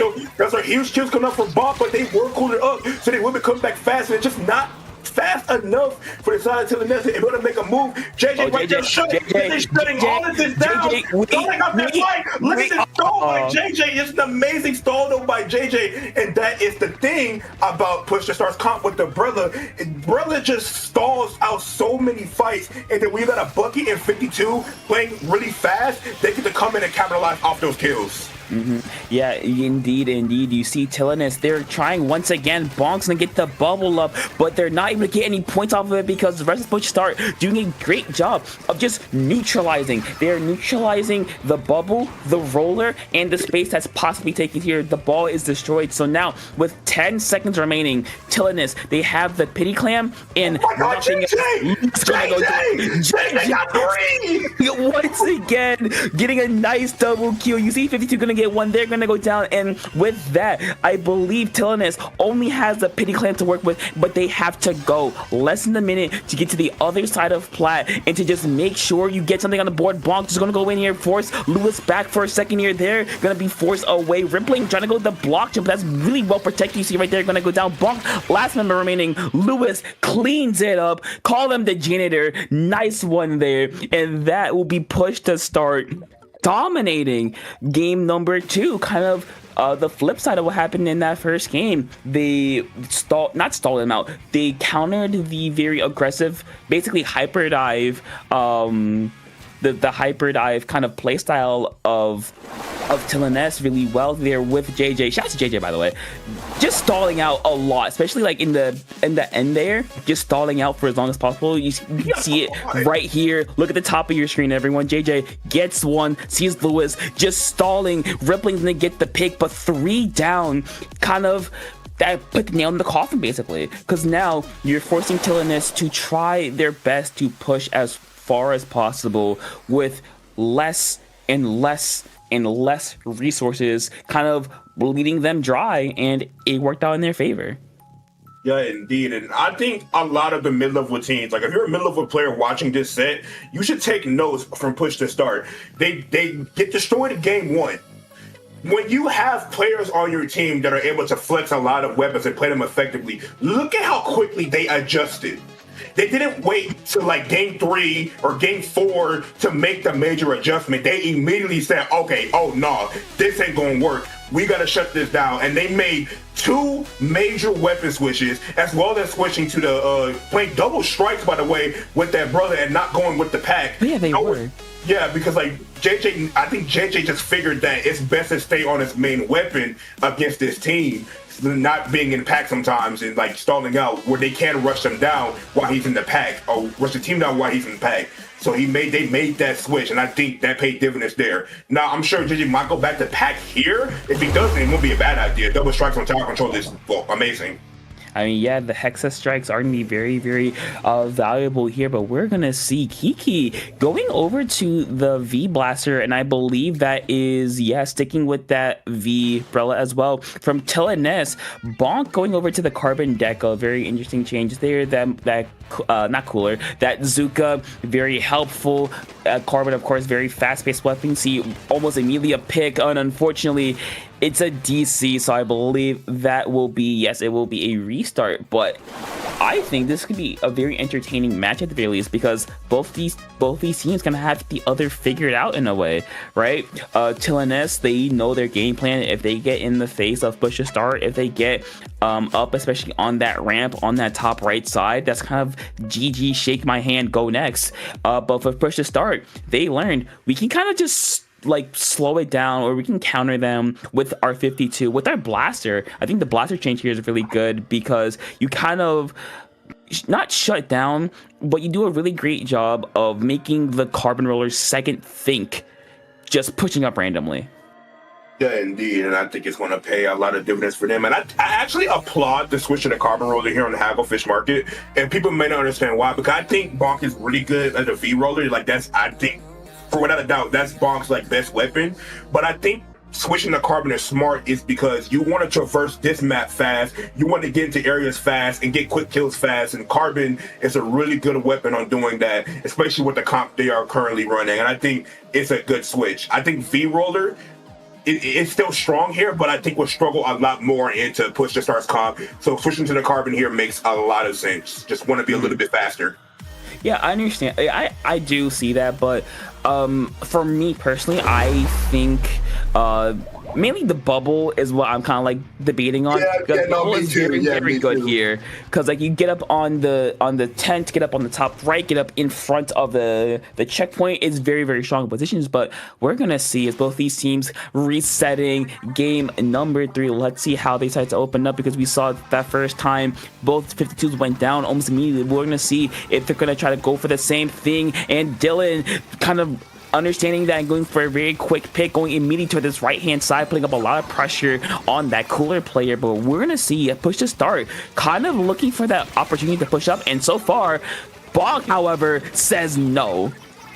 Yeah, indeed, just sharking out that 52, just waiting right there. Almost picked him out, was Dylan, but ultimately does get shut down. The Zigger's going to do a lot of damage, but the members are still going down, trying to get back and forth. The Zigger looking to find a kill, and JJ not able to get that kill. JJ able to win, trail a little bit down there, solid on the bottom, but we see Bonk there on the bottom left, looking to make a move, but it's going to play bottom left, as we're still stuck in this stalemate a little bit, but they're going to try to move forward now, but it's not able to find anything, but they do get a push going. Yeah, you're going to start getting it going. Usual strikes going to clear out, but unfortunately, push to start's going to be there. JJ versus Lewis. We're going to see who wins this. JJ, he shot there. I believe that was a 90-degree hit. Shout out with that Brella. Amazing gameplay there. Now, push to start. Possibly the opportunity here to get something going. Kiki on tower. Unfortunately, they're going to get shut down almost immediately here. Bonk pushing forward, trying to get the pencil, but JJ being the Reinhardt of this team and keeping their backliner alive. Very great job from Ben. Now, push to start with the opportunity here to just keep this tower rolling, keep it on the side of Tilines, and get that passive special charge. Yeah, indeed. They do a really good job just playing patient here and making sure they pick up the members one by one. Look at how they separated the members of Tilines. Now they're getting separated. Now they're picking them off one by one, picking them out, punishing them for their mistakes. Dylan moving forward with his 52, being patient, not getting greedy right there. When they got these strikes, they're going to break this checkpoint very slowly. They do break the checkpoint. We'll out really soon. We're going to come out and clear off the top right side. Now Dylan's going to make his move and try to get a pick or two here and there. Just one major pick, but nobody's on the tower right now. But they're going to pick on it right now, and they have to strike at the ready by that brother, but they are fighting the bucket in mid, and they're just going to win that every time. And oh man, yeah, just complete really great gameplay here, really great teamwork here. Bonk not able to get Zara off that tower. JJ swapping on tower. JJ versus Lewis once again. They're gonna get a trade out of that, and I believe that will be the end of this current push for push to start. But they're still in court. They still have the paint. They're still getting kills. They basically just sit here, have Tilines push into them, which is exactly what they're doing. Zara gonna go down to a very nice Zuka shot from a Bonk. They're looking for even more to try to clear clear them out. It's not going to work out just yet because you see to the left-hand side, one's going to go down. Bonk, last one on tower. Just trying to go in the back. It's not going to work because once again, JJ stalling, basically keeping the tower on Tilines' side for a good like minute there. Great job from Push to Start. We gotta address the elephant in the room. If Tilines wants to win this game and it said we gotta get rid of JJ. We gotta shut down JJ. Like JJ's just doing a little bit too much on his brother right now, especially into the fights, into this bucket. But right now he does go down, and a nice flip is gonna take out JJ. And it's the one opportunity they have. They gotta make it pay off. They do have all of their specials at the ready here, Topic. Yeah, I'm ready to see what they do. They're going to probably pop that Zuka early, you see right here, to kind of clear out that little gray area. Make sure no one can go up there. That top right side is still very much important. Kiki's going to be there immediately. You see two members jumping up there, but Zara just covering their 6. They're able to keep it down for now, but you see the 52 going to be up there. 3 members down for Tilines. That's going to be lead change for them going towards this third checkpoint here. Push to Start is going to be able to fight this tower here. Dylan on top, just shooting up over that tower. Gonna get one. Bonk's gonna be there. They're going to get another one.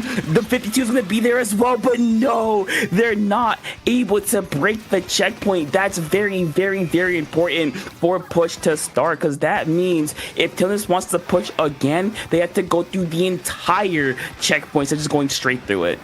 Well, I mean, they're not worried about that. It's only Durst left into the game, and they got to lead down to 10. It's going to be really hard for each side to Push to Start, try to get this lead, but they got to get pick after pick right here and play their cards right. Look at the stall right there. 3 members going down immediately. 52 getting called out, and now it's the delayed white, but they still got to do something about the strikes from that bucket, and the 52 is close to well as well. They got to go in and play aggressive and get rid of those strikes, and you can tell they're looking for them right now. Topic. Last 10 seconds.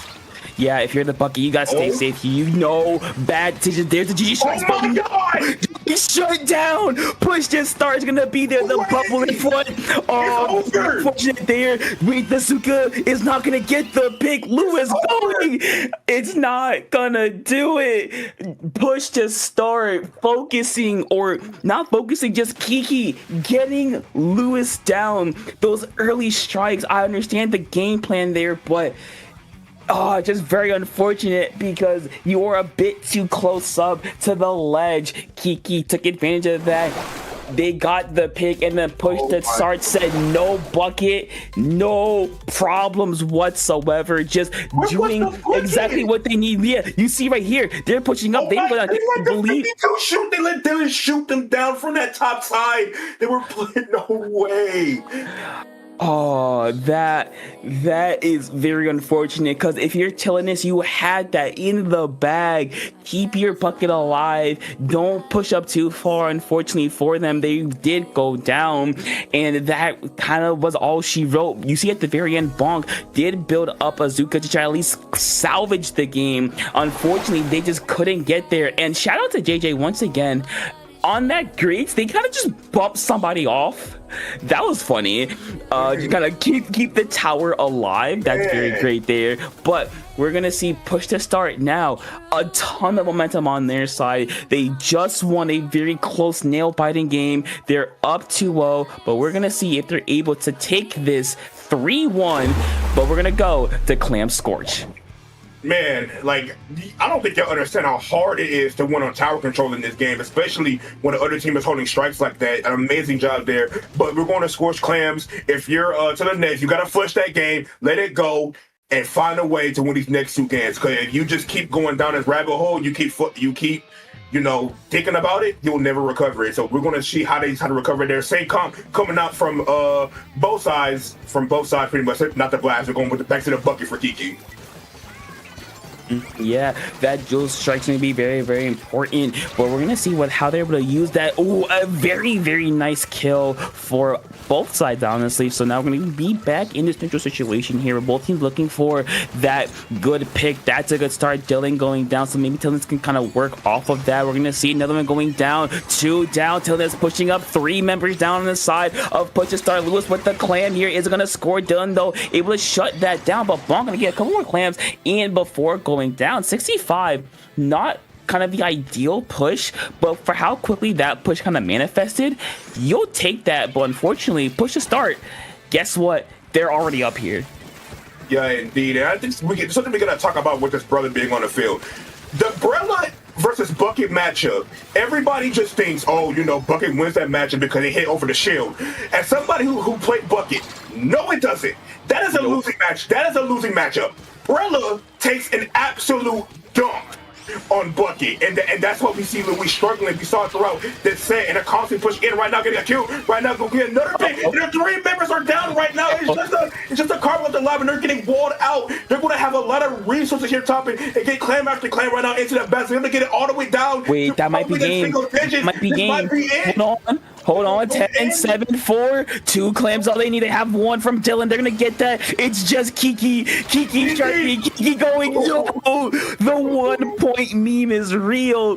Push to start. Not quite the 100 that they were looking for, but that's a damn good push. You'll take that 99 times out of 100. Tilines looking to push forward. They have the whales. They're gonna have strike soon, so we're gonna see if they're able to push off of that. But we saw push to start in those last 2 games. A very great job of just shutting down Tilines every opportunity they got. They are gonna score, but can they get any follow-up is the real question here, because you saw they scored, they went 2 down almost immediately. 3 down now, no clams. It's just Bonk able to not quite get a kill, but staying alive. You'll take that. But now, if Push to Start gets in, this could potentially be the game. Man, I gotta talk about that for a second. You saw how the members of Push to Start had no fear running at this Cardman? That's how you know you're cooked. Like when you're a Cardman player and the team is running at you, they're running at you, you should be worried. And we see them just moving up again to get control of this right side. They're gonna have special moves soon to probably push in. Will coming out, looking to slow them down. Oh, but Kiki takes a dump onto that. That was get a nice pick, and another 2 people are dead, and they're scattered right now. It's that might be game. That might be game. Hold on. We're gonna see. They have the strikes at the ready. Wait, pity. Oh, Dylan, the jumper. Are they gonna get it? They're gonna get it. That's game. That is game. Push to start. They went down early. They got punched in the face early. And what they did, like Muhammad Ali, they just stood over Tilines. Just absolute beauty. That's it. It was just great. Take notes, people. Take notes. That is how you make a quick adjustment to whatever team you're fighting. And when you have the capability of doing that, man, just look at the aggression showed there and just how hard it was for Tilines to just do anything. And by God, Tilines wasn't playing scared. They were still playing aggressive. They were still doing their best. They just basically lost to the better team right there, just letting them know like there is levels to this. And Tilines is really close. They did an amazing job this set, trying to contend with some really strong players, taking a game even, but it's going to take a lot more than that in order to stand up. But that being said, Hypernova 3-2 over Pollo. What a set that was. Yeah, and we saw that Pollo did go up 2-1 in the set, but unfortunately they just couldn't close it out. Very unfortunate there. So Hypernova will. Yes. So for those who are unaware, last week in SOS 216, Pollo did make it to grand finals. They did go up 2-0 or 2-1, I believe, to their opponent, but unfortunately they could not get the job done. They did lose 3-2 last week. So unfortunately, time must be a flat circle, because same situation this week. Very unfortunate for them there. But Hypernova will face off against Push to Start in grand finals. Both these teams very, very strong. Like we saw from Push to Start, Kiki, Sunny, JJ, Dylan, very strong players, but they're not to be tested, or they're going to be tested, possibly the biggest test that they've had this entire tourney. Hypernova, the number 1 seed, I believe, if I recall, they only lost 2 games they're in this entire run, including pools into bracket, only losing 2 games. That's very, very impressive. Where you have Synapse, I believe is a 52 one trick, very good player. Fling King, Henlo, and Storm, 4 players that are very strong. And I expect some very good games, some very close games, I expect a lot. That's what I'm saying. I expect a lot of very intense games. Heck, might even see a game 5 from this. But, you know, we're going to let these teams get into the lobby, get everything set up. But while they do that, we're going to take a very quick break. You know, let everything get settled up. But don't go anywhere, because we'll be back with SOS 217 Grand Finals. You don't want to miss this in a few minutes.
And welcome back. That was the shortest break of all time. But who wants a long break anyway? Let's get right back into it, topic. We're going into grand finals. Hypernova taking on Push to Start. We saw Push to Start take a nice dominant 3-1 win over Tilines, and Hypernova reverse sweeping Pollo.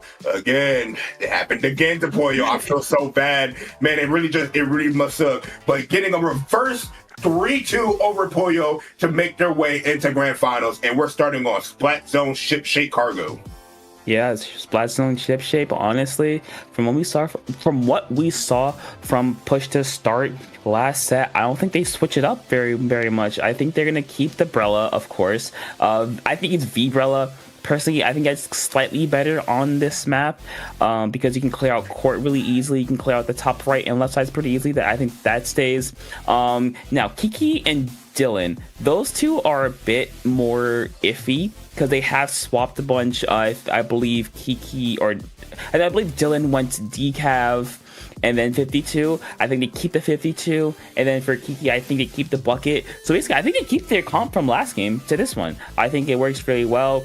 But like we said, Hypernova still a very strong team. I think Fling King is playing Dynamo, if I recall correctly. Yeah. After the buffs, that's me very impressive on Ship Shape specifically. But enough speculation. Here we are.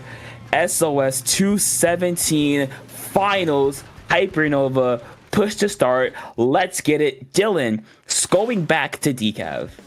And we can probably see it may work a little better compared to something where like Tilines was running a really aggressive comp, so Walden got the 52, but maybe the 52 might have been a play, but you know what? Maybe not doubt the decaf. We'll see what the decaf does. We see him going to drop right here and go over to this whole left side. It's going to actually take their left side. It's really good positioning and comboing with something else on the other side. And they're already getting basically a delayed wipe as the other members are forced to back up and jump out. Yeah, they're forced to back away, trying to get this top left side. Henel gonna drop in the back lines, but caught out by JJ. They're gonna force to jump away. And now it's the Push to Start. Very aggressive start here. Synapse gonna go down to Dylan's decaf, looking for even more, but a very aggressive bubble, kind of keeping that space for Push to Start. Another one's gonna go down as well. And Hypernova, you see, they're gonna have to start, looking for a win. They have the cooler. They're gonna have wipe. They're gonna have hammer soon. Maybe looking for a one-off pick is what they need to get in here. Yeah, indeed. It's going to be really hard for them to get back in. They got to find a way through. Maybe get one of the ultra step, but finds nothing at all. Storm's being forced to back up. The Dynamo goes down again. No cooler going to be coming out for them any soon. They did have a cooler before they went down, but Hello's getting called out alone. Decaf is down. This could be their chance. That finds a pick. Storm get a nice pick on the zone, but they do trade it back 2v2. JJ's holding it off. The zone by himself with this pencil. Dynamo. They're going to be able to hold, and they're coming back in. Dynamo's back, but can it do anything to affect the zone? JJ does go down, so this could be their chance to flip the zone here, topic. Yep, it's gonna be, and get another one on top of that to make it even more secure. Another one going down as well. 3 members down. That's basically a delayed wipe on the side of push to start. Now Hypernova opportunity here to push in, but I think their biggest threat is gonna be that pencil. I think Henlo and I believe the mini making them uncomfortable is gonna be the biggest thing here. Make sure they can't sit in one place and just gun you down. Basically, we're gonna see what they're gonna do here. One's gonna go down. No 52 for Hypernova. Henlo looking for that shark, popping the hammer, not quite up again. He picks here, gonna get pawed out by the inkjet, not quite going down. Forced to jump out though is gonna be helpful for Butcher Start's cause here, and we're gonna see Hypernova are gonna be forced back, but not forced back too far. As you can see, they're still contesting the zone really well here. Yeah, I think a lot of people will see Henlo's play as like, oh, why did he do that? But that's just some high-level play, because had they went back any further, it would have worked. He throws the hammer again, doesn't find anything, but going to get a pick with that check damage. It's going to chase down this pencil and force him out. It's going to go all the way in, actually. Go all the way to this pencil. I love the aggression Hello is showing, forcing the jump all the way out. Oh, but Cinna's is here on his 52 doing a lot of work. JJ going to win that fight on the 52 off the back. It's going to stall his life a little bit longer. It's almost going to get the pick on the Hello, but most importantly, it gave them the members team to work with, and they're all the way back in control of the zone. Yeah, they're going to be in control of the zone, but Henlo doing it once again, pushing forward, but Zara is going to be able to at least get some damage on, but not before they're going to go down in a trade. JJ live by a hair. 2 points. Linky going down. JJ, nice trade.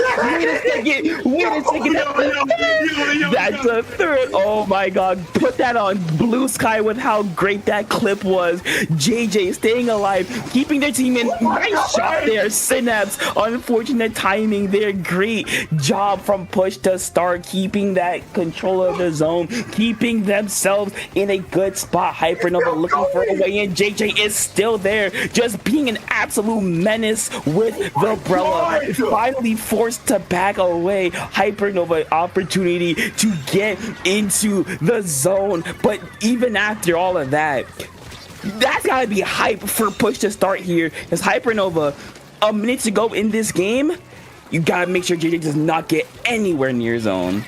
Yeah, indeed. They're going to push forward on the JJ right now. This is an amazing job breaking the shield, but the pencil just made job punishing back. Then they get a nice pick here on this off angle. Damaging members currently, but a nice kill right there is able to stall it out. He's going to keep it back a little bit longer. And a hammer throw! And they're getting a pick onto the bucket. This could be Hypernova's chance. They get a lockout here. Bubble coming up. And this could be a hit opportunity. But JJ going on his flank. But they know JJ. They know JJ there, though. They're keeping him out. But he's just drawing the attention. 52 getting a nice pin.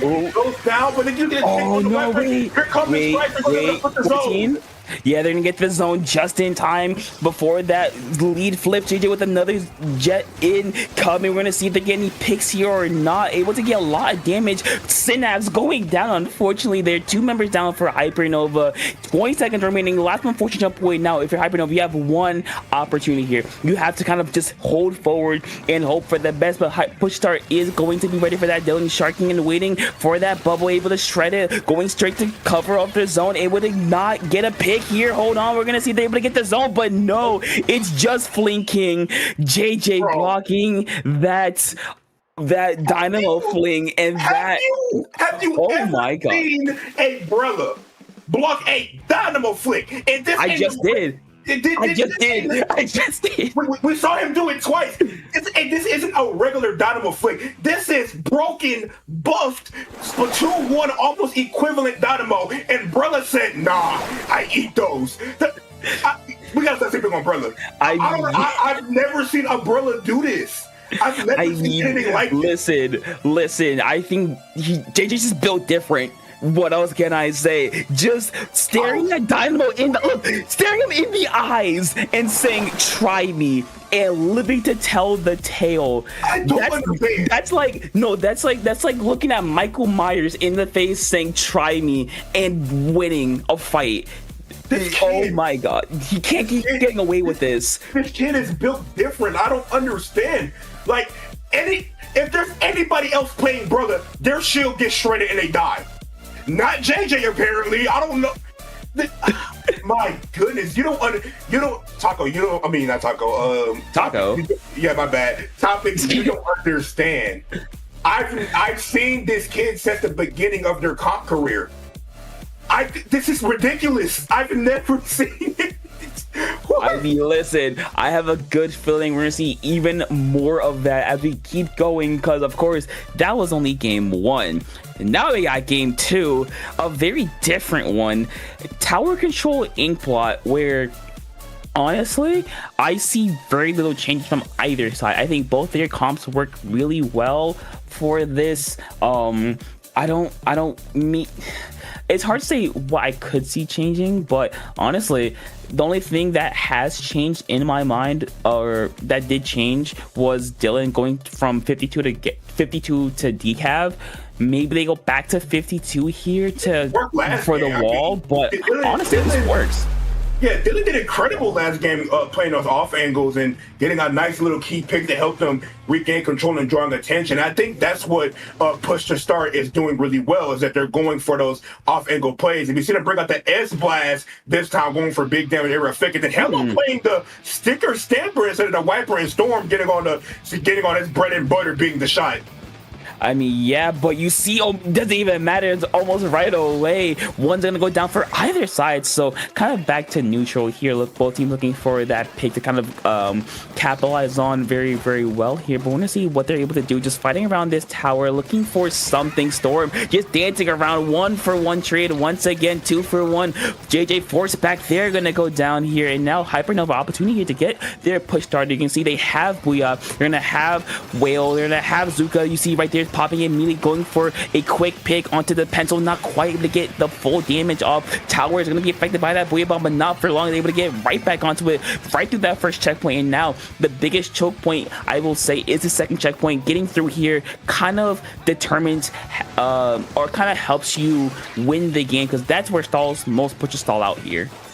Yeah, indeed. And I think this comp change is going to pay a lot of dividends for them, because now they're a lot faster, have a lot more paint around their feet to be able to challenge their brother and move around his shield and whatnot, as well as just being in their brother's face and not letting them get any room to move and stuff like that. So I think this comp can do a lot of work against Push and Star's comp, but they just got to be careful though, because the decaf, if they're not careful, can do a lot of damage and run away with the game, as well as the S Blast. That's the one thing they'll have to worry about. Look at the decaf taking these off angles, just playing and stalling out the approach right here, forcing them into uncomfortable positions. Yeah, popping that bubble. Storm gonna go down. When you see Dylan, very great job. Even getting a pick on top of that. Where'd Hello come from? Just doing a great job of keeping space for themselves and their team, making sure that they have something to work with here. Forcing the Dynamo to jump back. Very, very good here. And you see Mid just completely painted, going straight over, trying to get up that stack. No, it's not gonna work. It's gonna get shut down by Storm. But Hypernova, I think a great improvement from game 1 to game 2. They're not allowing Push to Start to kind of keep these pushes going for very, very long. Yeah, indeed. You see Storm there being a laser, just taking out and shooting down the decaf constantly. Good job there. Getting the Ziggle coming up on trying to look to get that pencil, if not able to get it. Booyah Bomb is going to be thrown onto the tower and stall him out for a little bit. Getting some room to come back in. Jenny dropping down, pushing the 52 off the plat. But we see the decaf again taking another off angle. Will it work this time? Doesn't really look so. They get another pick there. Another nice pick there by the Stamper. And they're going to get a lot of picks, but 2 go down. Kiki on his S Blast doing a lot, but they're all gonna make it past the checkpoint. But I think it stalled just for enough time for him to come back. Yeah, it did just indeed. We're gonna see how Push Start responds there. A nice one going down, but the tower is still riding with Hello on it. Kiki doing a nice double kill, I believe. But Hello keeping it alive, getting one. But JJ and Dylan's gonna be there to try to stall that out and get that down there. Is gonna work out. So maybe Push to Start has a chance to get some points on the board, because as you can see, they've only scored 2 points so far. But they had Bubble, they have Jet to try to at least get a pick, get past this first checkpoint, which has been really well defended by Hypernova. See, and even the backline, Storm getting a double kill, just cutting the team away from each other. It's going to work out pretty well for them. So Hypernova just separated the members of Push to Start, and it worked out in their favor, because as you can see, still Push to start. Only 2 points on the board so far.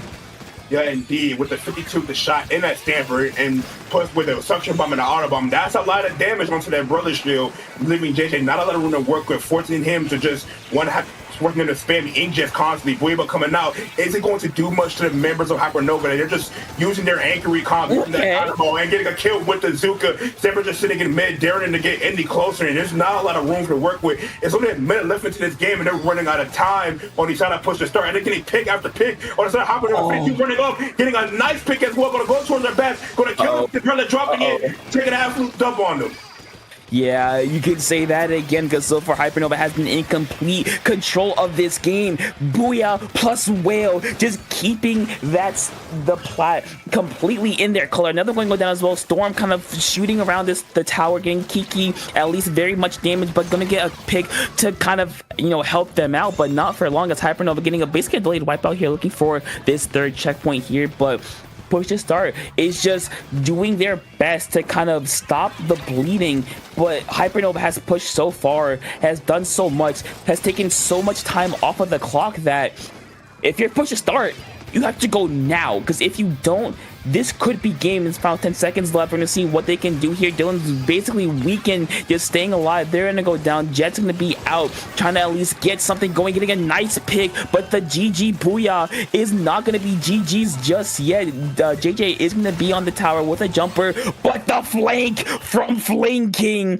and from Storm is going to be just enough. And Hypernova, a very, dominant game. Dominant, I will say. Look at that score. Response. Look at that score.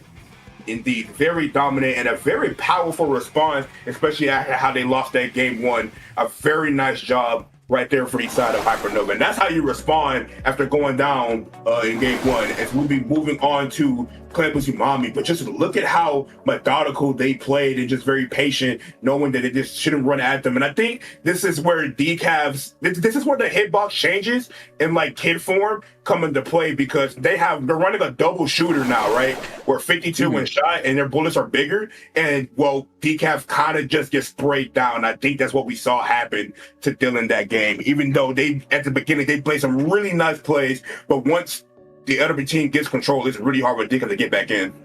Yeah, I agree, and we're going to see if they're able to do that with game number 3, Umami, which I think is very much, I think it's good for both teams, honestly. We saw Push to Start play on this earlier. They played really well. Hypernova, I think their comp kind of works well. They have the Dynamo, they have the shot, they have the 52. Yeah, they have the 52, so I think those weapons can kind of maneuver around mid very, very well, get clams, because I think both these teams understand that if you really want to secure a push, if you really want to keep a good rotation of clams going, you gotta get silo. You control silo, you make it much harder for the enemy team to get close to your basket or get close to mid. But we're gonna see both these teams already taking a game 1-1. Now it's a best of 3. Let's see what they bring to the table. Yeah, indeed. Shane Kong comes outside of Hypernova, who can blend him. We see the Kalugas. This is Dylan's main weapon. This is his baby right here. That is Dylan. This is Dylan's identity. And it's an interesting decision coming out here, getting off the S-Blast, going to the bucket, but they immediately go down. Not what you want to see, as control is going to go into the favor of Hypernova. Yeah, Hypernova's gonna get something going almost immediately here, but Push to Start doing what they can to at least try to contest this. But Hypernova, I think, has them figured out at least a little bit here, because we're gonna see that they already have mid. They're going straight for silo with Henlo's Booyah bomb there, just kind of forcing the members to one side, getting 2 of them down. But no, the Splat Bomb gets a double kill. Very unfortunate for Hypernova, kind of forcing that pushback preemptively. And now we're gonna see if Push to Start can kind of get out of their base, because after that first 15 seconds, they have been barely able to cross mid. Yeah, indeed. So it's going to be really hard for Push to Start to move back in, but they do take down 2 members right now. Dylan doing a lot of work on that Gugas, getting a nice pick. forcing it down into this one to put it alive. Storm has to back all the way up. It's now control is going to go over inside and push to start. They're going to build their specials up. Going to have to cool it out in a second for that pencil. Just have it out. So they're going to see how they move forward here. Yeah, you see, taking control of this left-hand side of mid's gonna work out. JJ trying to go in, but that buff Dynamo, a lot of damage spread. Got JJ with a couple pellets. They're gonna take them out almost immediately and forcing back members of Push to Start at least for a second here. And you see Dylan pushing up here on the left-hand side, trying to take control, trying to get underneath this silo area. Is gonna work out at least for a moment. But Hypernova, again, I credit them not giving up too much space. They are falling back, but doing it smartly, not to the point where they're giving up unnecessary space. They're keeping themselves alive for the most part while not just like retreating entirely. I commend them for that. Yeah, indeed. So they're just doing a nice job. Even in the spot the specials coming out, they're not giving up the ground. 52 going down. Jetpack ready. Out at it ready. Going to force them out. Pencil get a nice pick there on the stamper. Could be a chance to move forward and get some post in the world. But the Dynamo is being annoying. Throwing out that cooler at ready for their team. They're going to be running back in. So Jet's just going to go force and just throw the ball in and get those 2 clams in. And I think they'll just take that and be happy with it. They kind of have to now. They have Zara has 2 clams. That's all they have. So they're gonna have to be content with it, whether they like it or not. Zara getting 1, getting 2, getting 3. Hold on. They're turning this around rather quickly. So what turned into a not great push is now just them holding mid, not getting Hypernova anything to work with. Because as you can see, they have a clam economy. They're gonna build this that strikes and Inkjet soon, so they could possibly push in once again. Yeah, it can. Shots coming out, looking to move forward here. We see they play bucket, play that bottom left side room position. Jenny jumps across, gets shut down by Storm. Nice shut down there by Storm. Now letting to get back in, and another kill there onto their glue is going to force the other members back alive. It is just the pencil alive. So they're going to run in, well them out, and then get the ball in. No, they won't get the ball in. What stopped them? What a shot! Yo, shout out Zara. Amazing shot right there. Just saving that push. No way, and then that was all. They did just that one kill, big shot in that push. See the Buibo coming out, Kiki moving forward, getting a lot of damage there onto the Dynamo, forcing them to jump out, and the space going right back into the favor of Push to Start with only a minute and a half left to go here. Yeah, a minute and a half left to go. They need to build up enough clams to get past 60. We're going to see, can they push in to try to get this going?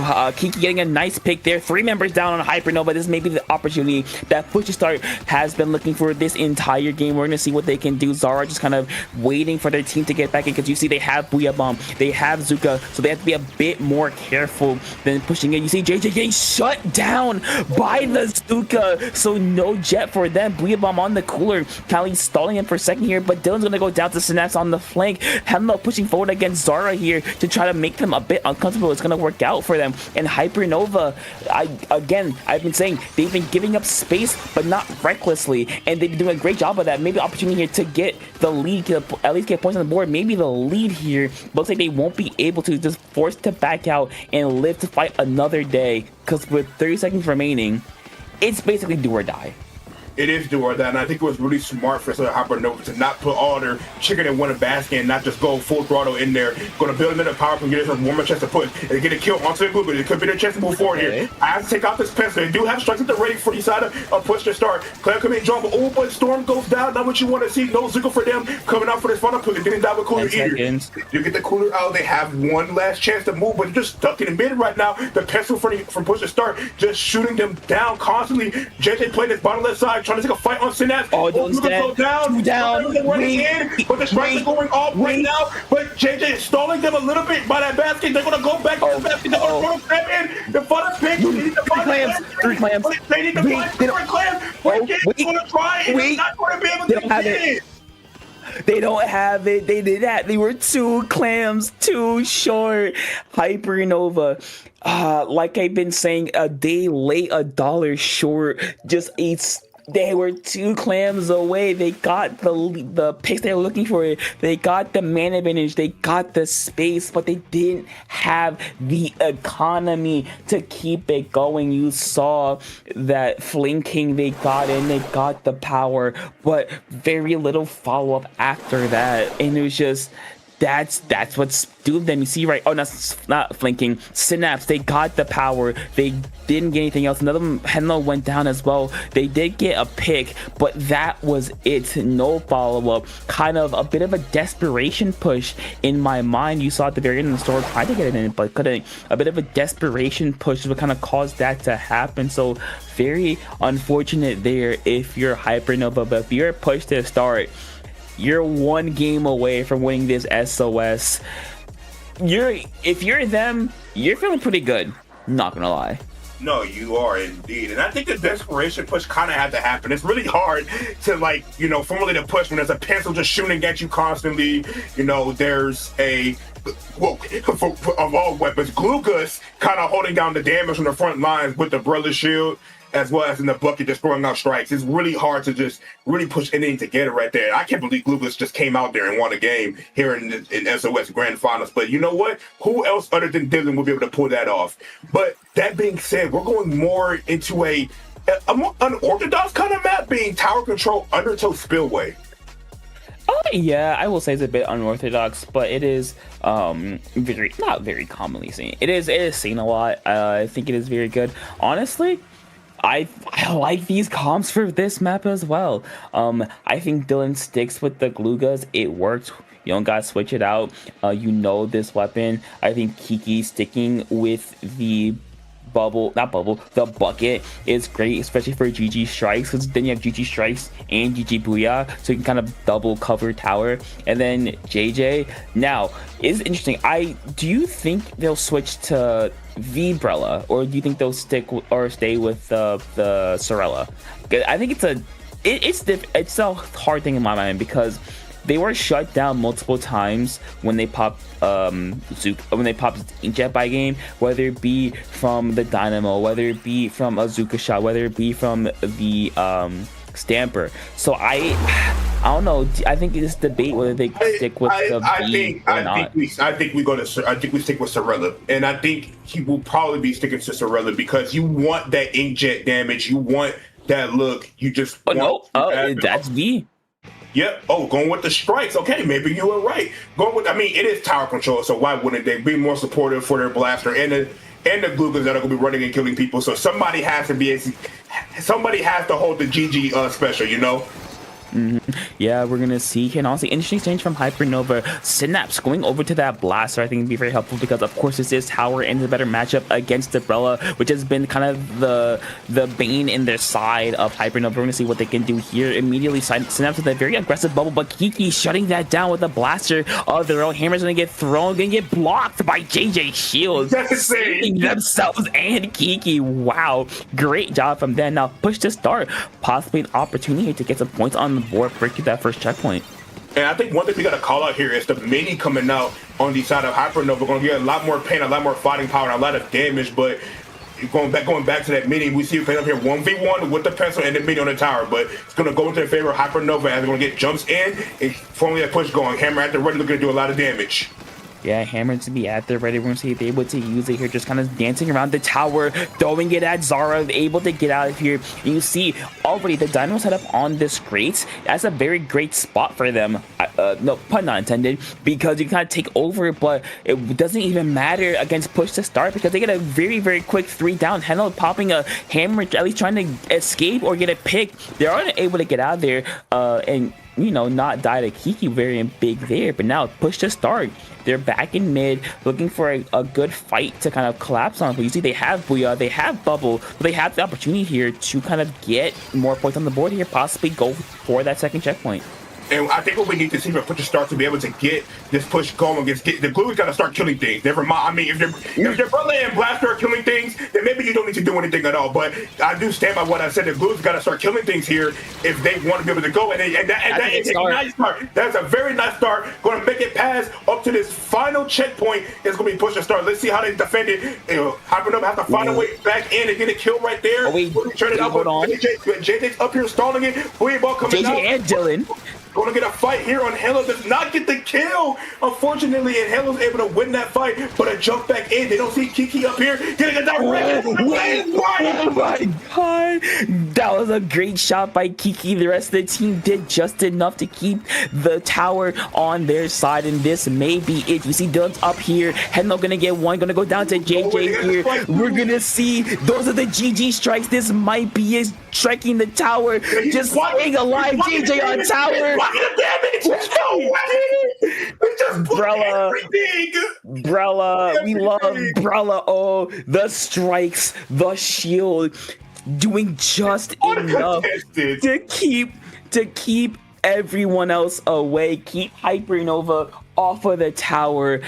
Wow, what a game! And with that push to start, not only will win this game, not only will win this set, but will win this edition of SOS number 217. Look at this ending here. The bubble kept them alive for the strikes. They popped the strikes on tower, you know, doing what they can. Kiki going down, JJ just stalling it out, worked out very, very much in their favor to just make sure that they could not get to the tower. Shout out to the rest of the team, though, by the way, for just getting some damage off on the members of Hypernova. So that allowed JJ to kind of do what they did, kind of do that hero play there, get that final push in, and it worked out in their favor. So shout out to Push to Start for not only beating the number 1 seed, by the way, very impressive there, but for winning a very, very challenging, a very, very